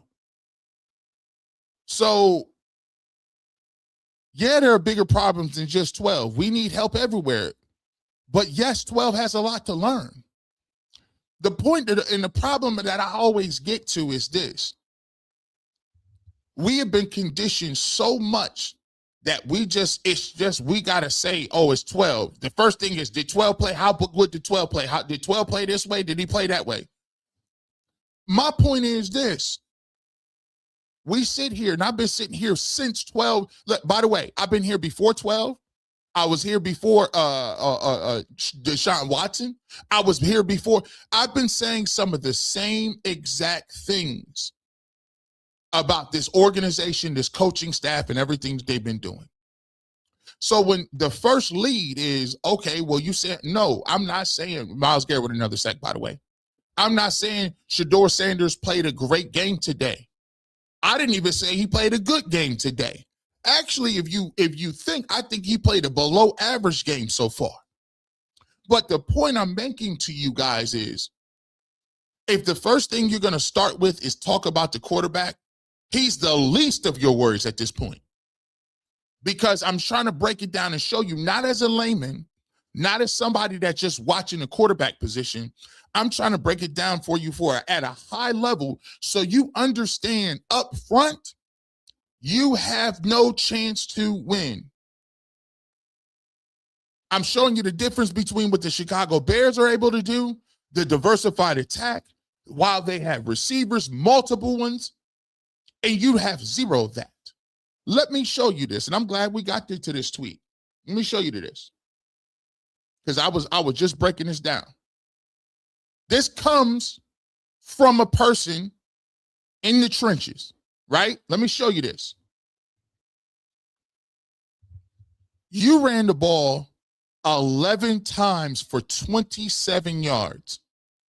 If you take away the quarterback who scrambled for 9 yards, you've run the ball 10 times for 18 yards. No. I don't care what quarterback you have. You ran the ball so far 10 times for 18 yards. You won't win a high school game, a middle school game, a Pop Warner game, a game of flag football if you ran that. Now look on the other side. In a game where it's cold outside and it's minus degrees, they ran the ball 30 times for 140 yards and 2 touchdowns. I don't care if you have Joe Montana. I don't care if you have Steve Young. I don't care if you have Michael Vick in his doggone prime. If you rush the ball for 10 times for 18 yards, you will never, ever, ever, ever, let me keep saying ever win. It's not going to happen. It's just not. I've been around this game for 40 plus years. The trench warfare and the trench game dictates what you do. One side could not do anything. So now you're telling me it is a negative 10-degree game and you're throwing the ball a bunch and they have no respect for the run game. Zero. You're not winning. It's just not going to happen. And that's why it's important. This is another reason why we can't waste draft capital. We see the holes on this team. We need another defensive tackle. Hall isn't getting isn't it? He's getting slayed. He's been getting destroyed as well. Everyone want to coach Shador. It's amazing. It's another 2 yards that we don't have. And they ran a ball. Chicago got a squad. They sure do. Todderick Murray. You're telling the why behind the gameplay is pivotal. So sick of people and pundits creating narratives for clicks and ignoring the facts in front of their faces. I appreciate your good work, my guy. Appreciate it. Why they got Junkins running straight up the middle every time? Switch it the dang up. They just moving around. Boy, they are not doing it. Caleb is rolling out a lot. The new coach changed the offense to cater to his skill set. 12 just needs a scheme that caters to him, not be a statue. Josh Roth, 475. We appreciate you. Nakia asks you, Shador can't throw the ball and catch it. He needs help. Somehow the haters will always find a way to blame him. Totally for his loss. Shaking my head. Hey, that's fine with them. Sometimes you can't devote all your time to the haters. Not saying that nobody in the chat we talking about now is haters. But it's a lot that needs to be going on. Let's see. I am Jarrett Mars. Nobody looking good behind this O-line with the receivers hanging to the ball to corners like a hot potato. Yes, Shador is having a bad day. He has more to learn. It's his fourth time playing with a group of, and most of them are subsidy. He has work to do, and he'll do it. I agree wholeheartedly. Bro, just want to know a good game? I mean, and it's not hard to tell. This ain't no great game. I think that he had a below average game. But what we got to get to is we got to really start to identify where this team has issues at. And let's start honing in on whether or not those issues are going to get it done besides what we're seeing strictly from the quarterback play. Because we got a draft coming up. And we better start figuring out right now who we identify up front and getting offensive linemen and receivers, because this is not going to, it's not going to fix itself. It's not.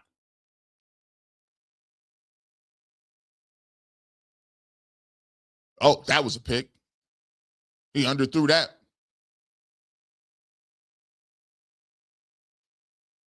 And he might go to the crib. Let's see what that play was.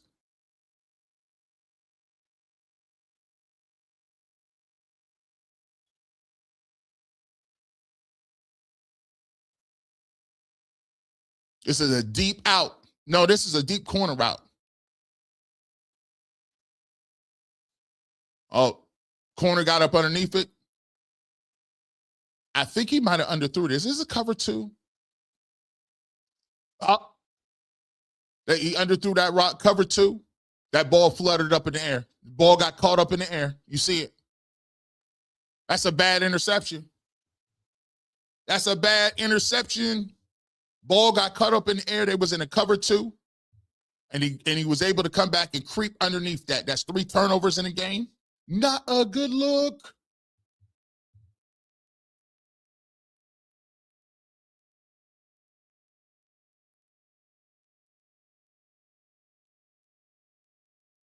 (28-3). 28-3. Young Among 7618. The play calling is so inconsistent. I thought the game plan was running the ball. They ran 10 times and threw the ball 22 times on backup line. You see Chicago game plan. They're splitting the offense 50-50. Nicole Marie, do you think that there's any chance at all for Kevin? No. Is that a Myles Garrett sack? Did they give him a sack for that? If not, I don't think they gave him a sack for that, because if not, that's like 3 this game.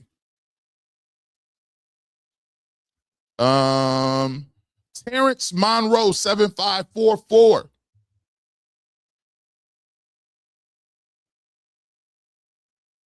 Kenzo Mom, see, you had a better O-line. I don't know about that. It was tough. They're going to use this as an excuse to draft a quarterback. Miss Melanie, I don't know. Hey, listen, they can. Hey, if that's how they feel. They listen. You can see we ain't using no excuse to do nothing. Oh, screen game. It's a good play by Mason Graham out there. 4th and 11, they punt. Cleveland Browns back onto the football field. Dwayne Clark 8566. We appreciate the super chat.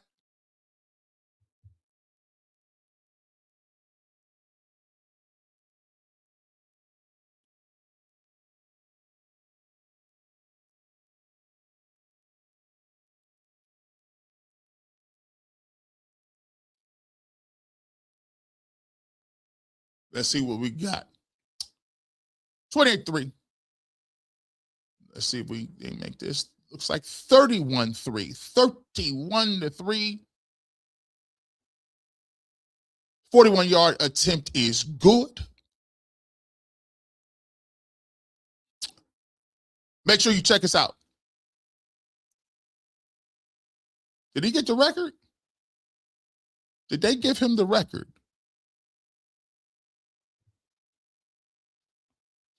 Can we fact check that? Let me look on ESPN. I don't know. I'd be kind of salty if that was. I think Michael Strahan got that record the same way. Michael Strahan got that the same way.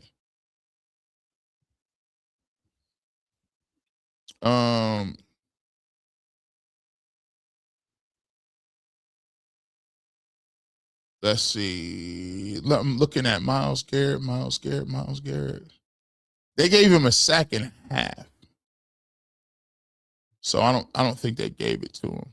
This is according to ESPN. They haven't updated it. They got him a 1.5 sacks so far. So, but I thought he had 2. We'll see.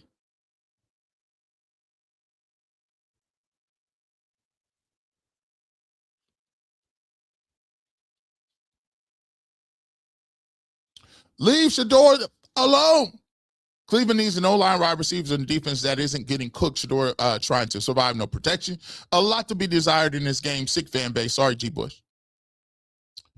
Now, look, man. You ain't got to tell me sorry. I mean, this is the part of the game that people got. You know, is Shador Sanders playing a good game? No, he's actually playing a bad game. But the problem is, you know, you gotta also remember, like I always said, last week I said, he's not gonna play a linear game where every single week he's gonna be out here and he's gonna throw for 300+ yards. There's gonna be ups and there's gonna be downs. However, the evaluation is figuring out, do you got the prerequisites to be a good quarterback? Do you have some things that you have, tool sets, you got the potential to be a franchise quarterback? And though that's what the evaluation is. The evaluation isn't Shedeur Sanders needs to come out here, win the Browns all these games, and erase all the deficiencies they had. That's not what the game is. The game is to figure out what you got at the quarterback position and you think the guy can be good or not. And if you do think you can be good or not, the evaluation is not that he's coming out here to save the day. You're not saving the day. You're not going to save. The Browns are not very good at a lot of positions. You're not saving the day. He's not coming riding in on a white steed. And some people will try to make it a conversation where they're saving the day. The Browns got too many holes, including a deficiency in their coaching, for them to come anywhere and have anything to say. So, you could do two things at once. You could say Shedeur Sanders played a very tough, bad game today. And you could say there's a lot of different things that went wrong with the Cleveland Browns that are glaring issues as well. The question is, what do you need to do to get better? And how do you go about fixing that with the draft capital that you have? They definitely about to. I told you so moment. Jay and Jason been waiting for you, G. Bush. And listen, I don't understand. If you talking about I told you so moments, like that don't faze me. That don't faze me. I sit here and watch these games all the time. The I told you so moment is what? He's played 4 games. He played a bad game this game. He played a bad game last week. He played a great game last week. He's played 4 weeks. There's more weeks to go. And the Cleveland Browns ain't good at a lot of positions. What is there I told you so about? And you got to realize something too, bro. This is the reason why, and I tell people all the time, there's a reason why I watch these games the way I watch them. And I come up with film review, and I do watch games like this. My job is to try to help educate and to paint a picture and to show you the game of football at a deeper level. What I try to do is, my job is not to have momentum or energy or have good conversations on UCSS or wherever I'm at. That's not what I'm trying to do. That's not my job. My job is to inform, to create good content, and to give you informational and to grow you as a viewer, right? That's why we do these things. Not to say, oh, I beat Jason in an argument. He said that's not my goal. That's not what I'm doing. My goal is to watch the football games and understand and to see the growth and development from week to week. And what did he just do? Yeah, that ground is hard. You got to watch out, you can slide. Mr. Hillsman, plenty of folks didn't want Shedeur at the Browns. I hope they pick Mendoza or trade him. That's a winning formula for the quarterbacks that lead. Hey, my job ain't this. Man, my job ain't we're not sitting here making no evaluation about who we're going to trade with Mendoza and all them other cats. Well, we're not going to do, you play one bad game. Oh, well, it's Mendoza down. No, we're not doing that. Thomas Brown, thank you so much for the super chat. I see YouTube send negative bots for certain people. Hey, bots means you popping, right? TV Roddy. Judy is a bum, and G. Bush, I appreciate you, bro. Thank you for standing up for Shedeur. Hey,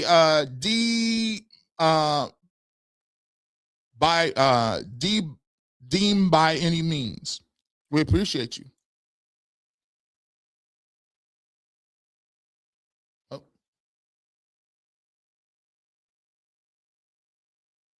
Good catch. Jerry Judy finally made let's see. Disco drip. Shedeur looks bad against bad teams because he's on a bad team. Quarterback is independent, is a dependent position on everything else around him for success. Of course. Everybody got to do their part. Dwayne Clark, 8566. A lot of quarterbacks are bad today, but 12 will get bashed. Hey, listen. Hey, man. It's a game of football. You can't worry about people bashing you or whatever victory laps they got. It's part of the game, bro. You come out here and to make an evaluation and keep fighting. That's what we're looking to do. Torrance Porter, appreciate the super chat. Darius Hoyt, These next 3 games will decide whether a quarterback is drafted. If 12 stats look similar to this game, they're going to get another quarterback. I don't agree with that. Here's what I'm going to tell you. When you look at the way the Cleveland Browns are and you look at what they're doing, the evaluation isn't. Because let me just tell you this.